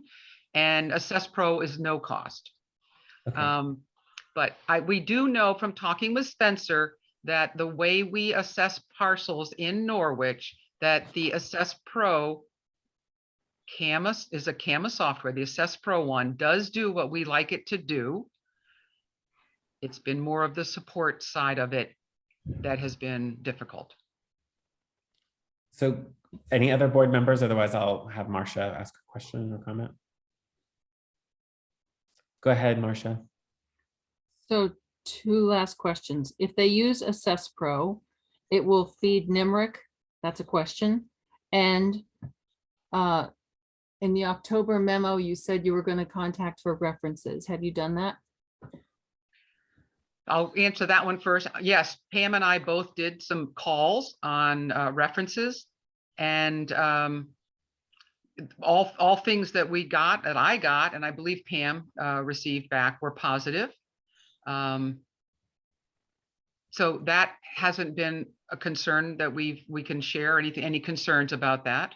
And the NEMRIC part of your first question about NEMRIC, was it, so Assess Pro is the current CAMA software. We aren't proposing a change to it until the reappraisal would occur in the CAMA software area. So this year, Assess Pro will talk again one more time with the NEMRIC grand list module and create a grand list like we have done in the last 4 years. But next year, or whenever the reappraisal would occur, we would want to take a look at these 3, at least, the NEMRIC CAMA software, the Patriot Property Assess Pro CAMA software, and Vision, which is another company I mentioned, has a CAMA software. And again, like Rod said, there's probably others. Those are the main ones used in Vermont that we're aware of. Okay, thank you. Board member comments. Go ahead, Claudette. So if I am understanding correctly, the choice of a contract or a reassessment firm can be made tonight. The discussion about the software doesn't necessarily need to be made tonight because they can work with Assess Pro. Is that a correct understanding? That is a correct understanding. And if we were to then ask them to switch, if we did a vendor review and, or if you did, not me, I'm not going to do it, you're going to do it. How much of an issue would it be then to ask the assessing firm to then switch over to a new software? Right. Would they be completing the assessment with the current software, or would we transition to something in the midst of a reappraisal? And how do you write a contract with such variabilities would be my question. But yes. So the way I would answer that, and I'll let Rod give his answer. My answer to you is that we know currently that KRT can use and work with Assess Pro CAMA software. We also know that they can use and have worked with Vision, another CAMA software. They have not used the NEMRIC CAMA software, but they would be willing to learn it. So that's all I can give you for an answer, Claudette, at this time. So 2 of the 3 we know about, they are familiar with and can use. But So would whether you the be- town would want to change is the other, the other question. Right, that would be my, would you not want to wait to switch software until you're done your reappraisal? Would be. So go ahead, Rod. I didn't mean to cut across Masha and Claudette, but maybe I can just inject this. So I think if I follow what Cheryl is saying, and I think I agree with her, if I've got what she's saying correctly. The moment that you want to select the software package is the moment that you go into the reappraisal. And if you're going to choose a reappraisal firm, then you want to review carefully their software choices, because that's where the efficiencies or the problems actually will lie. There's 2 key components with the reappraisal. One is the software that they're going to use, and then one actually is the people that are actually physically going to do the reappraisal, like walk house to house and visit people's properties, right? So there's a very important personal content to the reappraisal process. How well do the people that they hire present themselves as representatives of the town of Norwich when they're doing this very delicate, sensitive work, which is do reappraisals? The other part that's critically important is how efficient are they and how well does the software work? So there's 2 things. Spencer and Cy Bailey and others I've spoken to have said the moment to choose your software is at the moment that you sign a contract with somebody to do the reappraisal. Cheryl has shared that while they quite like the software that they have, they don't like the level of support they're getting from that firm. KRT works with that same software, and I hope has a fairly positive experience of it. They also can work with Vision, another camera program, which we don't have any experience with. So I guess what I'm suggesting is we audition different kinds of software, and then if you either we can choose a different contractor to do the reappraisal, or work with KRT to select the best software that will work for us and them. And so I would be reluctant, I guess, to say, why don't you learn how to use NIMRIC on our dime, versus say, why don't you work with the software that you're most comfortable with?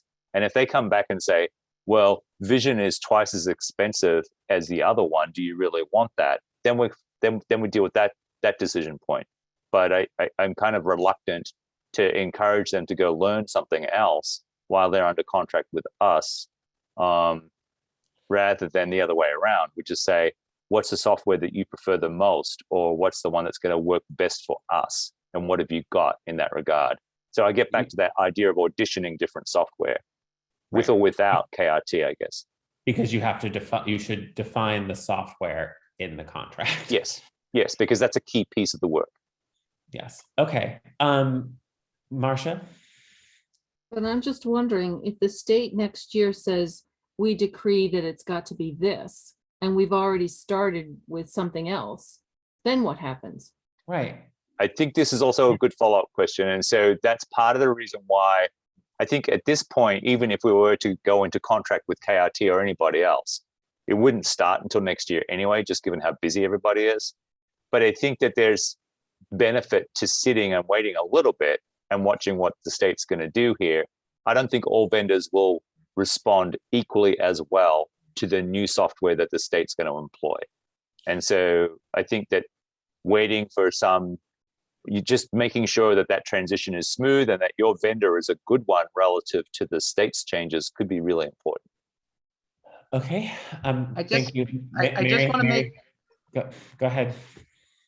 So the state's software is the grand list. They are working with all CAMA software companies to make sure that the town's selection of a CAMA software works with their grand list product software. So again, I hope that that's a clear.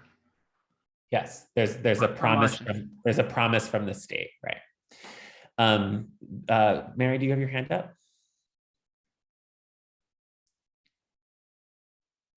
Sorry, I was muted. Could somebody, perhaps Cheryl, remind me when this appraisal does take place, will it occur within 1 calendar year or over 3, or how will that unfold when this is finally rolled out?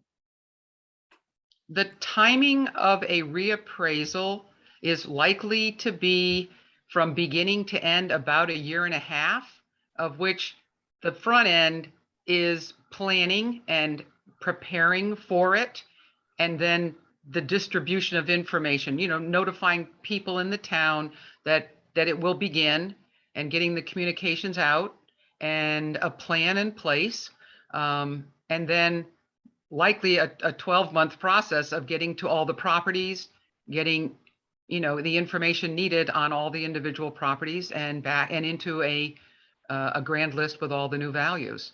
So Okay. Yeah, good. I So- just wanted to get an understanding of that. I think at one point we talked about reassessing on a 3-year basis at one point, there was a time when there was but that's not this. a third and a third and a third, resulting in a reappraisal every 3 years, and that Right. stopped. But that's not what we're talking about here. You're thinking it's about 1.5 years To get to the new Get through the whole reappraisal pro- figures. the Yeah. whole process. Yeah. Okay, thank you. So the only thing I will say, and then I'll take public comments, and then I would like a motion, and if that's okay, and is that ultimately, I think there's lots of open questions. There's some communicated ambivalence about the existing Patriot CAMA software, right? And the level of support there is. There's some open questions that the state has. We know that we'll receive the letter about the CLA, which we will be obligated to respond to and then reassess, and then also the conditions of COVID. So I think largely, I'm so encouraged by this conversation that like Rod and Cheryl and Pam have brought forward. And I don't think the town of Norwich has benefited from this kind of good collaboration before. So I would like, so I'm in favor of, you know, with all of this new insights and these good conversations to move towards a new RFP process rather than accept this. So let me Roger, go ahead. I want to take the comments, Cheryl, but go ahead. I know no, I was just going to say Pam is probably here as a lister, and I may have missed something that she may feel is important to say. That's all. Yeah, I want to get to Pam because she has her hand up. Go ahead, Pam Smith. Thank you. Some of the questions that you have raised tonight, I actually addressed with KRT in our phone calls with them. One was, you know, if you don't know the NEMRIC software, are you going to be charging us to learn it? And the answer was absolutely not. We have given you a price. It's an all-inclusive price. If you choose to go with NEMRIC software, we will learn it, and we will learn it on our own dime, because that is a valuable software package to know. A lot of towns in Vermont use it. So it's to our advantage to get up to speed on that. And as Cheryl said, you know, the cost of switching over to NEMRIC is pretty minor. The other thing is on the timetable, the contract had envisioned that we would sign by November 1st. Of course, that, you know, that was a little unrealistic to think that we could bring in the bids on October 1st and then sign by November 1st. Municipalities don't operate that quickly, but they are still envisioning that they could finish the reappraisal by June of 23 if they got going soon. They're willing to put in the manpower to do that. And the first part does not require us to decide on a software package. The first part is to develop the land tables, and that takes some time to do. They have to study sales and all of the properties in Norwich and our current land tables to determine what the new land tables will look like. So we don't have to have an answer on day one when we sign that contract, which package we'll be using. So those are just some things to think about. The other thing to think about is the fact that by my count, there are 46 towns either in appraisal or about to go into appraisal based on their CLA or their COD. And so there's going to be stiff competition to get a reassessment firm under contract if we don't move relatively soon. So I just wanted to point those things out to you. Thank you. Thanks. I counted 28, but I only got to W in the. Well, I can send you the list. I put it in a spreadsheet. That's great because I have mine. Dennis Kaufman, go ahead. Do you want to make a public comment? Yes, I do. I don't know what happened to me. So there I am. So when we hired Patriot Properties back in 2008 or 9 to do a townwide reappraisal, we had investigated Vision, we had investigated Patriot, and we knew about NEMRIC. At that time, all of the software, the camera software, did the same thing. They valued property. They still do, same thing. And over the next few years, there was a transition where NEMRIC had a very nice feature where it fed into, or vice versa, the grand list, so that you only had to enter names and ownership and what goes with that one time. The program was simpler than the others and had some shortcomings when it came to commercial properties. It didn't really seem to make much difference as far as residential properties. Well, guess what? Norwich doesn't have very many commercial properties. And it's the expertise that can of the person running the show, the assessor, who can figure out how to value them. I don't know what's going to happen with this new grand list software and whether they're going to make it and the NEMRIC talk to each other, which would be an excellent thing, because what has to happen now is one of the founders of Patriot Properties, who was the assessor that came and did our townwide reappraisal, he adjusted the guts of the program specifically for Norwich. So whenever the listers had to come up at the end of the year with a product that feeds into the grand list, they had to do a separate employ of this gentleman. And that's part of the problem with getting the job done. I can't tell you which would be the best software to use. NEMRIC is simple, it's easy. Listers can understand it more easily than either Vision or Patriot, and I'm familiar with both of them. But I congratulate the listers on getting KRT. I've read a little bit about them, and I've looked at what some of their product. And they have a very interesting way of entering data for the physical attributes of the buildings. It Okay, should make it quick and easy. Thank you. thanks. Are you making a motion, Claudette? Please. So I move to approve entering into a contract with KRT Appraisal for the townwide reappraisal. There's a Second. second. Made by Claudette, seconded by Marcia. Any further discussion? The only thing I would say is I'm concerned about so many open questions about and communicated ambivalence about the software not being defined going into a contract. That's my discussion. Go ahead, Claudette. And I guess I'm not as concerned with that, because knowing that they are familiar with Assess Pro and can work with that, and are willing on their own dime to learn NEMRIC if that is the case. And the fact that that software doesn't need to be determined at the outset, that we can go either way. Okay, Marcia? Yeah, I agree with Claudette, and I'm also mindful of supply and demand. There's going to be a lot of demand for assessors and appraisals, and we're going to have to do one. So I'd like to get started. Okay.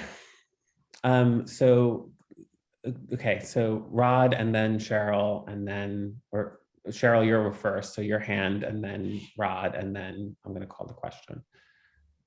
Go ahead, Cheryl. Okay, and so in this motion, I just wanted to add the fact that there is willingness on KRT's part to start at a time where we're all in agreement. So I just would like to know the guidance you're going to provide in moving forward with the contract and discussions about it. Will that be another meeting? Will it be the listers and Rod? I would just love to have a clear understanding of the next part to this. Sure. And so I think in the interest of time for tonight, because we are over, and I wrote in the agenda that I'm looking at 8, that I think we're going to make this motion, which will provide a direction on the respond to the RFP that you have. And then I think your question is a good one, and we could provide direction at a future conversation depending on this outcome of this. How's that? Okay, so Rod, do you have anything else to add? Your hand was up. Yeah, just that it came up, and the number of firms that are available to do a reappraisal. It's not critical, but this is the list from this state, and so this first section here on the table are firms that are licensed or approved appraisal firms, and there's 19 in total. of those, I think that there are several that would be excluded on the basis of their size, or how they approach their work, just in terms of market size. So that's generally the list. But it's just, I think people had pondered or raised the question of how many available vendors there might be, which is and then it's a tangent, it's a deep tangent, and it's too complicated for us to contemplate right now. But as everyone knows, there's a roughly $80 million surplus that the state is dealing with right now. And there's repeated rumors and suggestions that one of the things that might happen is that they would send $40 million of that to the education fund, which would effectively reduce the rate for education taxes across the state. Now, there's nothing, I can't point you anywhere to any information about that, except that those rumors are flying around.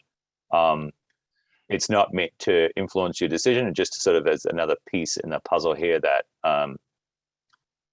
because it's the change in the real estate market has been so abrupt because of COVID, the state may take steps to mitigate some of the unintended consequences of that. So I just thought that would be useful to round out the conversation. Okay, thank you. I'm going to call the question. This motion is to proceed with a contract for with KRT, the one respondent to this RFP process. So all in favor, please raise your hand. Okay, I'm going to roll call. Claudette, how do you vote? Yes. Mary, how do you vote? I vote no. Marcia, how do you vote? Yes. Rob, how do you vote? No, And I'm a no. Okay. Obviously to be continued. I really appreciated I thought this conversation was really helpful. And I appreciated Marcia's questions as well, right? To be the real clarity that provided. So let's take a 10-minute break. Go ahead, Claudette. I'm just curious for Mary and Rob, why the no votes, just for clarity for me, if they wouldn't mind answering. Sure. And if you would allow that, Mr. Chair. Yes, I will, of course. Go ahead, Mary. Do you want to share? I would just like to wait on this decision, and I'm not feeling, I'm feeling like there've been huge changes in the market with the COVID. There've been a lot of expensive properties. There's the question of the software. I would just like to wait a bit, not too much, maybe a few months. And that's something that I would want to do as a follow-up, wait 4 months. And because we do need to get it done, but I just feel like there's too much chaotic and conflicting information and, sort of events happening right now. And also, I don't like that it's just one respondent, and that just may be because they're all busy, which is logical, but I would just like to not make this decision tonight. Okay. Anything else you would like to add, Rob? just that the fact that only one firm responded positively or responded at all makes me concerned that perhaps the RFP could have had more clarity, or could have been something that people would have responded to in a more aggressive way. Right. Okay. Thank you, Claudette, for your good prod, and thank you for Mary and Rob. Pam Smith, I'll take your public comment, and then we're going to take a 10-minute break and then see where we are after that. Go ahead. Yes, thank you. I just wanted to follow up on Cheryl's question, and that is, Mary's talking about maybe revisiting in 4 months. So are we to do another RFP? Are we to wait and have you think about KRT a little longer and talk about the software aspect? I mean, where would you like us to go? Should we go back to the drawing board? Yeah, I think that's kind of lost. Yeah, I think that's a smart question. Obviously, you will benefit from some guidance. So I think we just need to take it up at a future agenda item. Probably not next meeting, but in February. And I trust that you will hold us to that a little bit, right? And with respect to the Sure they fact will. that, with respect to the fact that when Cheryl and I first talked about this as an agenda item, we were talking about November, right? And then we got into the craziness of budget season. And I think you both have seen our conversations, and so you understand. But so just please circle back with us if you don't see it appearing by the 23rd of February. How's that? All right, thank you. Okay, let's take a 10-minute break and come back at 7:40, okay? Okay, resuming the January 19th special meeting at 7:42. All right, so we have like two items that I've reserved an hour for, right, if we're lucky.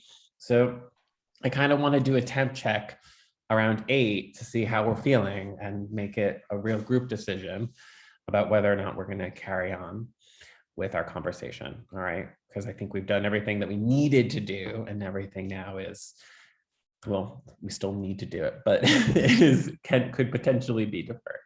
All right, without talking anymore, let's get into the draft, the capital improvement plan, right? So this, as we have talked about in the past, is a document that has significant sort of caveats, in the sense that it hasn't been informed or hasn't had the benefit of a public works director, right? And that it was developed by new and interim staff, but nonetheless intelligently, right? So we, with all those caveats, we still have some decisions to make about its approval. Two things I want to say: this draft doesn't include certain aspects of emergency management and certain aspects for Tracy Hall, and we definitely want to discuss ARPA eligibility on these items and understand how it relates to the CIP for that, which is why ARPA is being really discussed tonight a little bit. And then the other thing is, I think there's been some talk in our previous discussions that this as a document needs to be sent to the voters under statute. I've been informed by Rod that that is not something that necessarily needs to occur. So, which is why we didn't talk about it earlier on the warrant, right? So with all that gabbing, why don't we, do we want to immediately begin talking because we've come prepared, or do we want to hear a little bit further from town staff? Go ahead, Mary. I'm interested in the emergency management aspect, especially considering the condition of generators and the boiler in Tracy Hall and so forth, especially because we're talking about ARPA, which seems to have a timeline that's, a little further out. So I think maybe there should be a plan B in case something fails. Okay, thank you. Marcia, do you have your hand up? Yeah, I mean, I always like to sort of be able to point to something in the statutes to say, this is where we're coming up with this idea. And it seems to me that the idea of capital is kind of in two places. One is kind of related to a town plan and capital budgeting that happens there, and that's not really this. I think this is maybe more under 24 VSA 1751 3A, which is about improvements, and it's a pretty broad kind of thing. It's municipalities and improvements, and it comes under indebtedness generally. So I'm just wondering if it makes any sense to sort of reference this. That's the kind of capital stuff that we're talking about. And then going along with what Mary said, it's perhaps not entirely I don't know if it captures everything that we need to do, but I guess it's a start. And for a question, the line, if you could remind me, about halfway down the Beaver Meadow Road fund number 42. Can you remind me what that's for? Go ahead, Fielding. I added you. I think Rod would direct you. Go ahead. Do you want to answer the question, Fielding?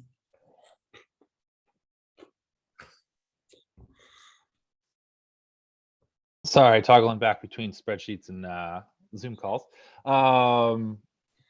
So I think I heard three questions. The first being Mary's kind of plan B and what sort of options do we have there? And I think to answer that question, I would more so do a highlight in that while this is a plan and this is, our best, educated, I hesitate to say guess, but I think that illustrates the picture in a certain way. Like this is our best look forward based on our knowledge base and our research and our planning efforts.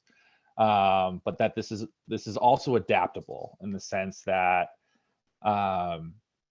if you have a storm event like 2017, that's obviously going to change priority levels of projects and either remove or add projects as a result. So I think that is important to note that while this is a plan and it is something that helps you make strong fiduciary decisions, that you shouldn't necessarily look at it as set in stone. I think the next question I heard was kind of like a guidance on statute. And while, I don't know that statute, Marcia, off the top of my head, exactly what it states. I think the goal of this exercise, though, is not necessarily statutorily driven. It is just smart financial sense to make as a town. And that is what's driving the project, in the sense that the town owns a substantial capital assets, whether that be graders or equipment or what have you, Tracy Hall, buildings, stuff like that. And that those capital assets have costs. They have, they have ongoing maintenance needs, and they have replacement schedules. And so it is a smart financial move for the town to plan for those necessary things, whether that be the boiler replacement for Tracy Hall, or the purchase of, protective equipment for the fire department, or so on and so forth. So I think that's really kind of what's driving this exercise, in terms, as opposed to it's being just specifically mandated by statute. Well, I think my point is that we're mandated by statute. We can only do what the state says we can do. And so when we're creating something, I think it might be important to distinguish why we're doing it. And so that's why I thought maybe we should just look at whether we would say title pursuant to, and Rod can ask the attorney if he would, think that that's appropriate, but this is not a town plan. So these are not capital things under a town plan. These are keeping the lights on town business. Yes. Yeah, So if you want to illustrate a caveat emptor, so to speak, I think that's perfectly fair to do. I think Fielding was just answering his question as he knows how, and Marcia was doing it as in a similar spirit. So Marcia, I think this sort of flow chart of these sort of two the governance of the CIP, you had some questions on before. I can turn to Rod and we can address it subsequently, but let's actually talk about the content of it, and then we'll return to that. Okay. So My third question Yeah. was Beaver Meadow. Yeah, real quick. That is Fund 42 is our paving reserve fund. And so this was a project that was initially, I unfortunately never got to speak with Larry, but it was a project that I had documentation for aspects of Beaver Meadow Road. Some of that has, been we did tackle a portion of Beaver Meadow Road this year through some grant funding, but there's more work to be done out on that road. The extent of which I hesitate to speak, super detailed about, but that's what it's referencing is paving. Thank you. Hey, do any other folks have questions about any of the line items that are in the plan, the CIP?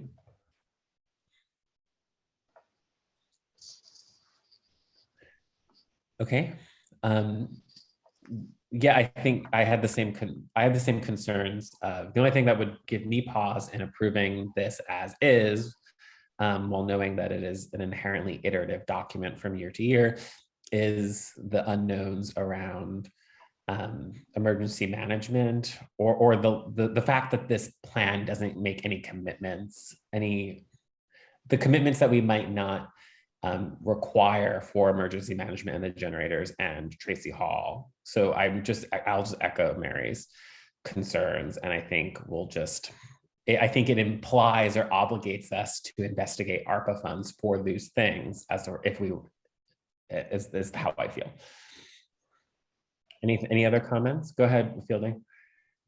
And just to follow up on that, I think that was actually a lot of my separating the ARPA side of that comment. But in terms of emergency management, I think that's why, a large part of my motivation was to include the reserve fund allocations, as those are often, utilized and to that extent. Whether that be a road that washes away, or we have a generator, reserve fund specifically for emergency management, that are used heavily during emergency situations, which is why they exist. So while not a specific capital project, it is a very useful way of funding capital projects down the line. And so I think it's a good way to highlight what you can allocations that are made towards that end goal. Okay. Go ahead, Claudette. Just one clarifying question for Rod. Is the generator at DPW functional or not? Because when we moved, I guess it gets back to, Okay. we moved the generator from the old generator from public safety up to DPW with the understanding that it would be functional. And so Yeah. I'm kind of hearing that it's not, or reading that it's not. Go for it, Rod. Yeah, thanks a lot. Okay. It goes, like you can make it go, right? But the question actually is about the electrical supply at the town highway department on New Boston Road. So in the village, there is 3-phase wire, and the generator was set up, was specified and configured so that it would run on a 3-phase power supply, and so would connect to the public safety building and provide the right amount of electricity in the right configuration. You cannot have 3-phase wire at the town highway garage because it doesn't go past the street on New Boston Road, which is a deeper question I don't want to get into, but it isn't there. And so there's a small possibility that you can add with an added expense that you could modify that generator so that it could convert to single phase current, or we cut our losses and sell it, and which there's a market for, and buy the correct generator for the situation, which is a generator that is single phase. Now, I don't have prices on what it would take to have a single phase versus a 3-phase setup, but as it stands today, that generator won't work at the town highway garage. Yeah, I know. Don't go there. Yep. It's already tragic. It's been noticed at least. Yep. We caught it before we thought that, in a storm it'd work. So I don't know. It's pretty bad. It's also just incredibly frustrating. Yeah, I agree. Yeah, I mean, these are kind of like the key question. Like if you buy a battery for your car, you got to know if it's going to fit, right? And it's like we didn't ask that basic question. We won't go there. Don't go there. Yeah. Well, yes. We're now that which is why we're talking about the CIP with this polemic, right? Because now we know. Okay. And did you have a follow-up, Claudette? I mean, I guess clearly, thankfully, we have the potential to use ARPA money for these fixes that are essential to functioning for certain departments. And, thankfully we do have that available. So I think the fact that they're listed on this plan is necessary. Okay. Any further discussion on the CIP? Go ahead. I did have one other, I sent in, sorry, I have to really blow this up to be able to read it, but I didn't catch, Fielding, I had sent in the fact that we are setting aside this, asking the voters to approve setting aside money for the bike ped piece. I don't see it here unless it's the potentially under, no, it's not here. It wouldn't be though, right? Because of its Oh, right. Okay. It's not been approved yet. So yeah, right. Yeah. Okay. Never mind. Okay. So Rod, do you want to do you feel prepared to untangle some of Marcia's questions, and if no, and you would like to have a further, and it needs to be delayed to a subsequent meeting, then I will turn to Marcia and ask if there's anything, if not knowing that information, would give her a pause tonight for one way or another. So I'm going to go to you to see if you would like to untangle it, and you may decline if you wish. Okay. At the, hang on a second. I've lost everything now. Hang on. At the risk of being really too didactic, I found the appropriate section of statute. It's 24 VSA 4443, and it says, notwithstanding any other provision, a capital budget and program may be adopted, amended, or repealed by the legislative body of a municipality following one or more public hearings upon public notice, if a utility and facilities plan as described has been adopted. So let me just break this out a little bit. I'll unshare now so that you can get back to seeing each other. So I understand that to mean that if you have a utilities and facilities plan, which we do not have, then you're obligated to hold a public hearing about a capital improvement plan. But it also means that the legislative body, you, the select board, can have a capital improvement plan. You don't need to take this to the voters. So I hope that helps Marcia's questions. And so it sort of goes back a little bit to what Fielding was saying on what you see in VLCT, the VLCT select board handbook and other policy, which is once you start accumulating things, buildings, equipment, and those kinds of things, it's really good to have a capital improvement plan. That's a prudent thing to do. And it's properly the work of the select board to develop that capital improvement plan and to visit it, from time to time and discuss it in warned meetings such as this and approve changes to the capital improvement plan, and to obviously to reference it when you're developing your annual budget, which then is subsequently approved by the voters. So this this budget, like many others going back years in Norwich, does a very sound thing, which is identify things that need to happen in terms of capital, and makes appropriate allocations to them after a lengthy discussion. And then that's built into the operating budget because those allocations come out of the operating budget year after year. And then the decision about what to do with those accumulated funds and those reserves for specific things are also within the domain of the select board to determine. So whether to buy a generator or not, or buy a big one or a little one, those are properly the questions of the select board. And I hope that answers Marsha's question about what the scope of the select board is vis-a-vis capital planning. Go ahead, Marcia. Actually, before you were interim town manager, we went through this when we were developing the capital budget business, and Claudette and I did a lot of work on that particular module of the financial plan, and I double checked with VLTC's attorney, and the statute that you're citing is from the planning portion.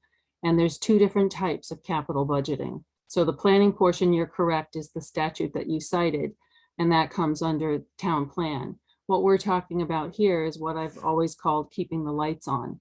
And that's why I wanted to make a distinction. So if nobody had any sort of, I don't have a problem with this, I just like to have everything filed appropriately. And so if nobody had a problem with it, I'd like to just put on there pursuant to 24 VSA 1751(3)(a). This is not under planning, this is keeping the lights on. And presumably somebody might want to double check this with the attorney, but it's just a filing matter to keep everything sorted. But I have no problem with this document. I don't think it needs to go to the voters. It's just not a planning document. It's in terms of zoning development kind of planning. It's a keep the lights on planning for capital budget purposes.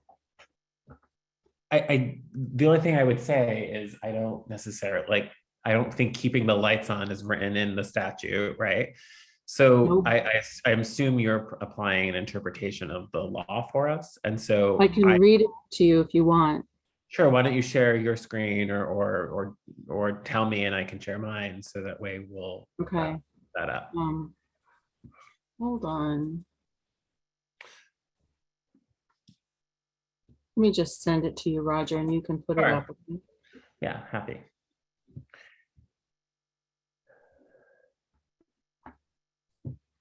Okay.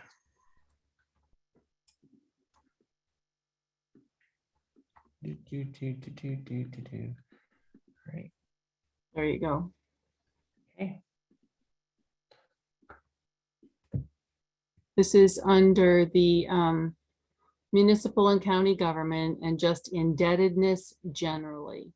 And it talks about what improvements are. And it just talks about, it's a really broad brush, you know, it's for improvements are land or, you know, purchase of it or apparatus or things in connection with new or existing or whatever department stuff.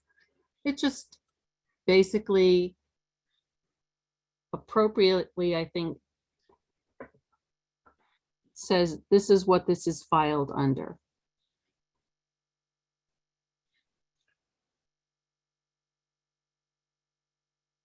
And it Okay. allows us to do all the things we're intending to do with it. So the question that you're saying is this a CIP that is for VSA 1751(3)(a), or is this a capital plan for 24 VSA, the one that Rod cited? And can it be one for both? Well, Honestly. the problem is, if you look at the town plan, it doesn't talk about these things. And so the capital budget that we would have for the town plan would be what we want to do under the town plan. This is what we want to do to just keep our community functioning.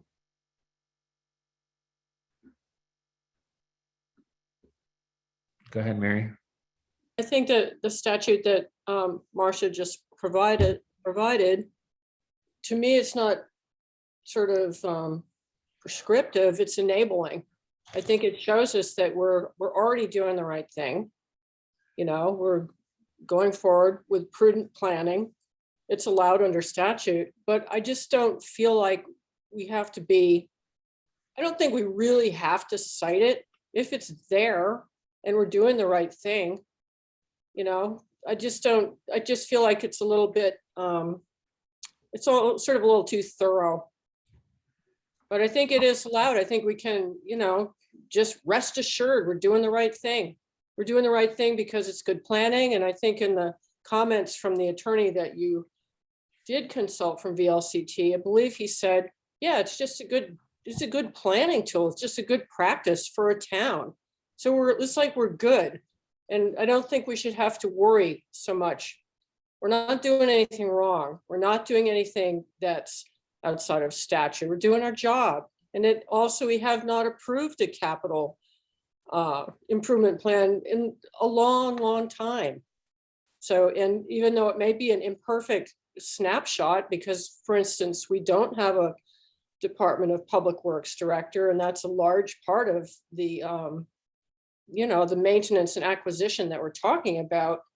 Still, we're making a good faith effort to show what we've got, to show how organized we can be at this point. So I think we should just move forward and relax and, you know, get this voted on and move on.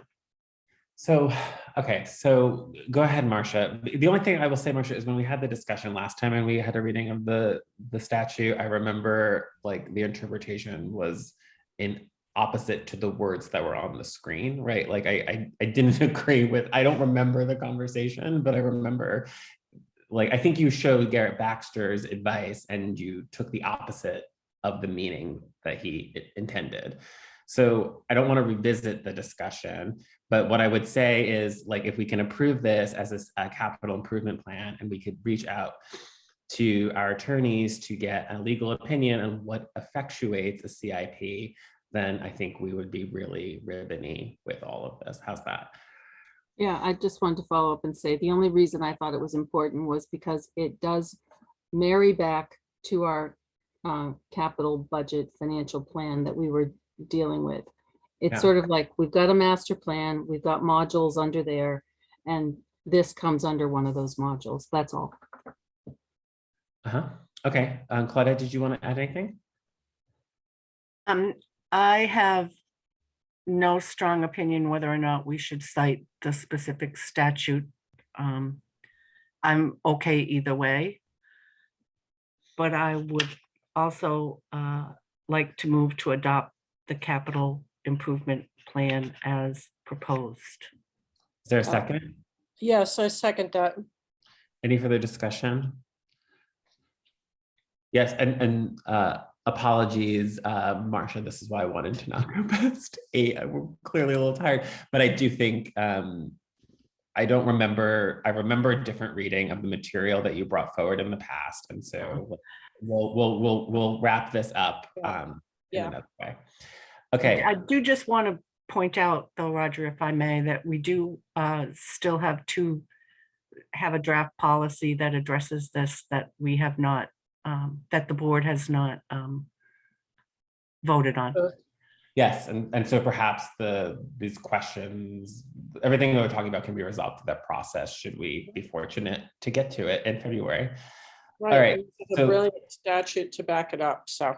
Yes, okay, so we have a motion on the table with so much, so thanks for everything that brought us to that. So would we like to call the question? Well, Pam has a comment and I don't know if you. Yes, thank you for that. Go ahead, Pam Smith, would you like to make a comment? Thank you, Claudette. Yeah, I'd just like to point out that the Article 36 committee released their draft report today. Jack's here, he can speak to that better than I can, but there's some great recommendations in there, and 3 years in, we've done nothing substantial to reduce our fossil fuel use, and you keep talking about generators. Why generators? Why aren't we talking about battery backup? I have 2 power walls in my basement. I don't even know when the power goes off. So it drives me crazy that you guys keep talking about fossil fuel generators when there's so many better solutions out there. Claudette had it in her memo that she was suggesting we look at that. Let's get somebody to analyze how many batteries it will take, what it will cost, and maybe it'll be even cheaper than going with a generator and paying for propane to run it. Thank you. Thank you for your comment. Go ahead, Claudette. I just want to say that I would argue that just having a line item that says generators does not mean that we need to purchase generators. Right. And that Right. when we start investigating, if we when our DPW guy gets his feet on the ground, or whenever, when this comes to the discussion, when it comes to investigation on what's the best source, then we'll get there. But this is not a discussion for tonight, I would suggest. Right. We certainly want three-phase power before we do a power wall, right? Yeah. So yes, absolutely. Thank you, Claudette, and thank you, Pam. So Jack, You don't need three-phase power for a power wall. thank you for your public comment. Jack, do you want to make a public comment?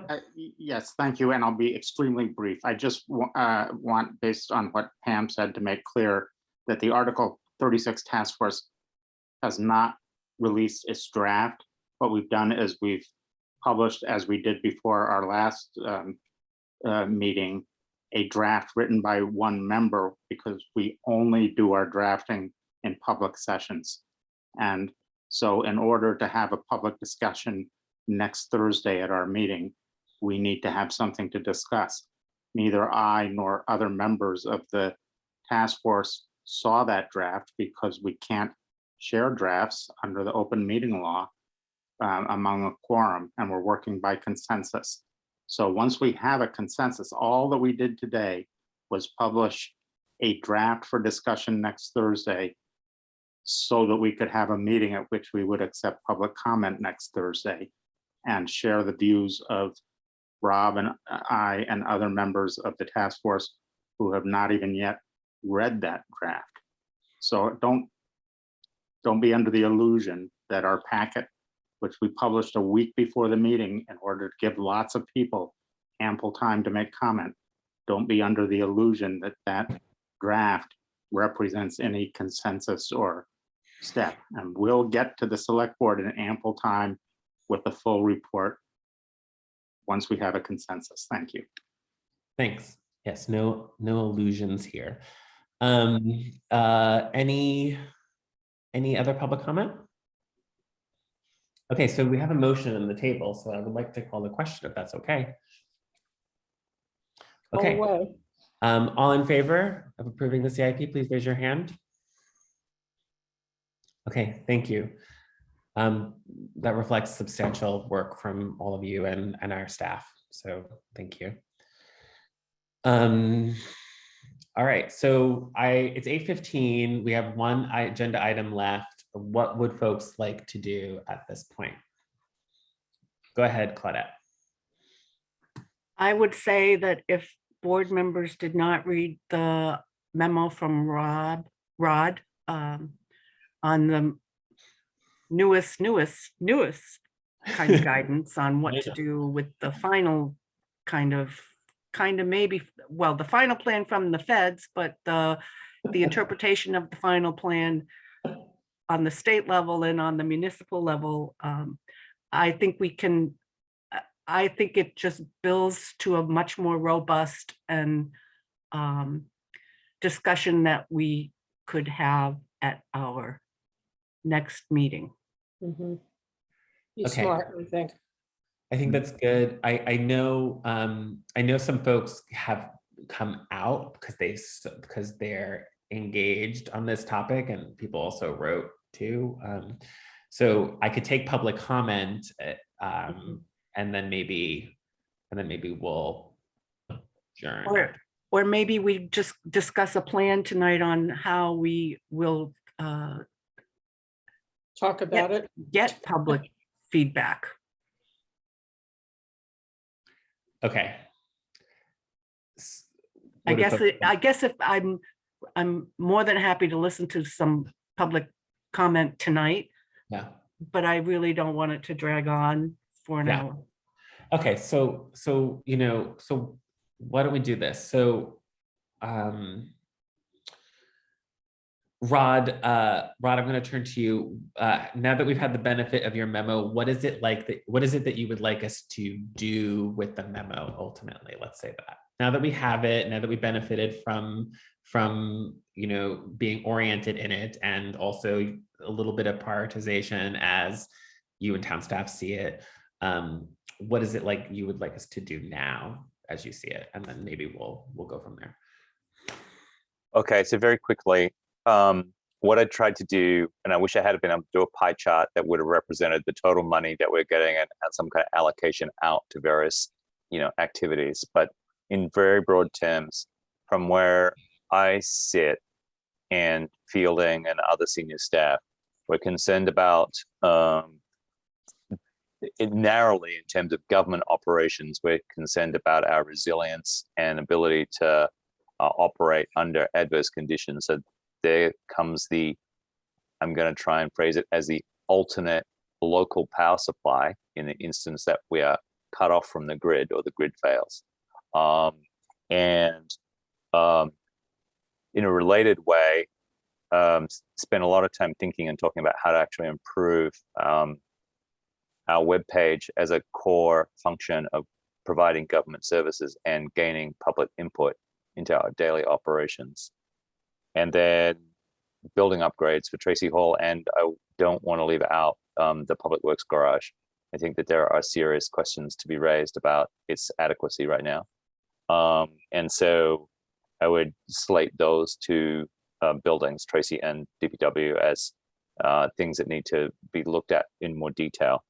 Broader than that, I think that there's an opportunity, some ARPA money to discuss how we envision the delivery of government services more broadly and in the future, and with an emphasis on efficiency.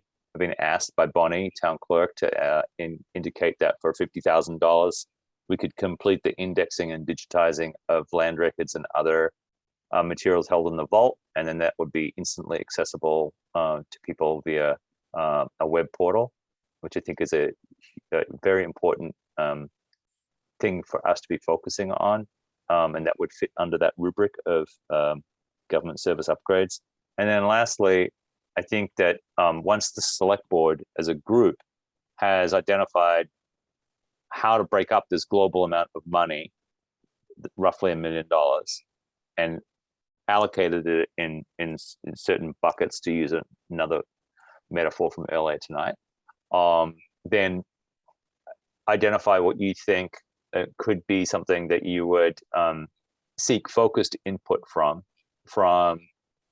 active community groups, so boards and commissions that are appointed by the select board. And then beyond that, make sure that people who are not currently directly involved in town government have an opportunity to speak and express some views about how they see the future of the town and what ARPA money could do to bring that into fruition.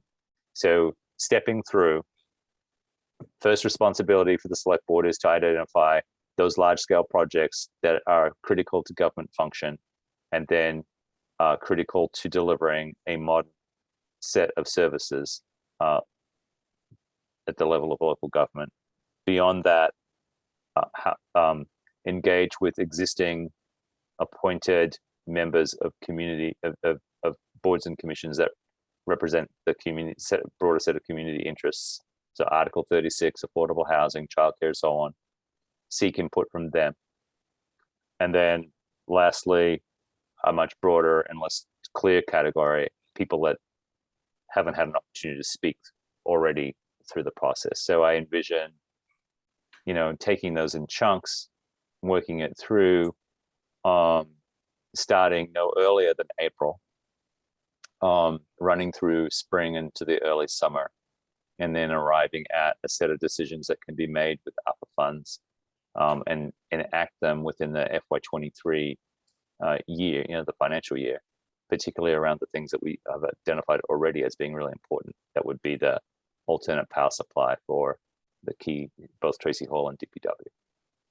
So Rod, I think what would be helpful is we have a process that's matched to what I once had ambition for, which was some calendaring or some Yes. project management, right? Yeah, yes. So I think if we're supposed to begin in April, we want to have, I think we would want to be able to know what we were doing on a meeting, on each meeting level in April, right? Yep. So if the process was to begin by April and we imagine it to conclude in summer, how would that be scheduled and what would that look like from, meeting to meeting or month to month? Sure. And then it sounds like what I'm hearing, and then I'll ask board members, is before we go into that, we should have a legislative commitment to these large scale products that are critical to operations.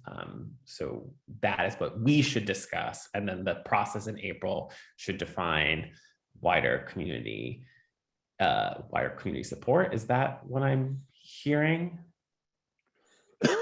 I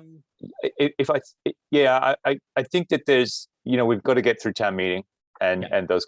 So I think that end of March, early April is about as early as you could do that first cut, which is the core functions of government and what are you going to do about it. So that's the generators and so forth. And then, so we can structure a calendar if you like to do that kind of thing. And then beyond that, I think take it in layers if you like, going beyond that. But I think that the point of starting with the kind of essential services or the really important things that we've already identified is that by getting early estimates, which will still be, somewhat rubbery, but important, you'll begin to actually see, okay, if you take that out of the $1 million, what are you left with? And then if you take the next things out of the $1 million, then what are you left with? And I think it's important for both the select board and the community to acknowledge at the outset that $1 million is a lot of money when you didn't plan on having $1 million. But on the other hand, $1 million is not necessarily a lot of money if you spread it out really thinly. And so we have to be strategic about how to use this. Not everybody's going to get everything. It's a little bit, it's like our resources and our time is still scarce. Any other board member comments or anything that they would want to see? So as I elucidated, I said I want to talk and gain consensus in large scale projects leading up to April, and then I want to see a calendaring on a process. Do any other people want anything else? Go ahead, Marcia. I'm always nervous when the people are put last. I think our job is really to sort of say, here's a whole bucket of things that this money could go for, but of that, there's a small subset of things that we actually can use it for. Because we don't have some of the problems that are identified in the ARPA fund sort of things, or we're not otherwise able to spend it on those things. So I think at that point, then I think people should be involved, because ultimately, if we're not using ARPA funds for something, people are going to have to pay for it. But people might say, if I'm going to pay for something, I would rather pay for this than that. And I would like to have their input rather than a top down, the board says we're going to do these things, then the committees and whoever say they want this, and then finally get to the people. I think this is a windfall for the people, and we should look at how we can best use it to help the town, because it's everybody's money. Yes. Claudette? So I agree with Marcia to an extent, although I think as the select board, it is up to us if we feel that there are some critical operational things that need to be done, we need to specify that. Right. And to make sure that the residents in town understand why we have said of this $1 million, these are some critical operational things that we must address. Right. And we have the money now and it won't impact you financially for us Right. to fix these now. Right. And then, you know, we hopefully will be left with a pot of money that we can then go to the residents to say, okay, we got this. And how, you know, what are your ideas? But I think we as a board need to really identify those critical operational things that we need to fix. That Right. that getting funding from another source would be really a problem. Right. And we could still put it to the people for their reactions and feedback, of course, but yes. Mary and Rob, do you have any other thoughts as we wrap this up? I like the process as outlined. Yeah. Okay, Rob? I think Just muted. There he is. we are in a leadership role, and it's our responsibility to come up with some ideas and set priorities and check to make sure that the public agrees with those. Right. Yes, and they're obviously complicated layers too, which the process can decide, right? Like if there's obviously like a climate layer, right? We, you know, we're informed by that, you know, which, you know, as Pam raised, you know, generators would not be necessarily as mandated, right? You know, by the voters. Okay.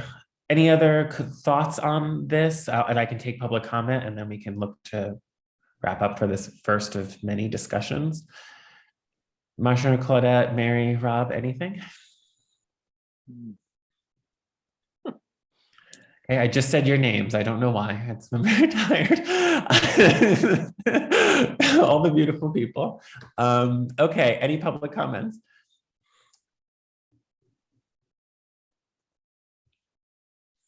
All right. With that said, the next item on the agenda is to adjourn. I move to adjourn. Oops. Miranda, Whoever did it, I second. yes. Take your pick, Miranda. Yeah. Could we record that Mary and Claudette said that in unison? What the Nose to nose. You can have it, Claudette. It's okay. Okay, we'll say Claudette, seconded by Rob. All in favor? Raise your hand. Okay, thank you so much. Take care. All right. I go.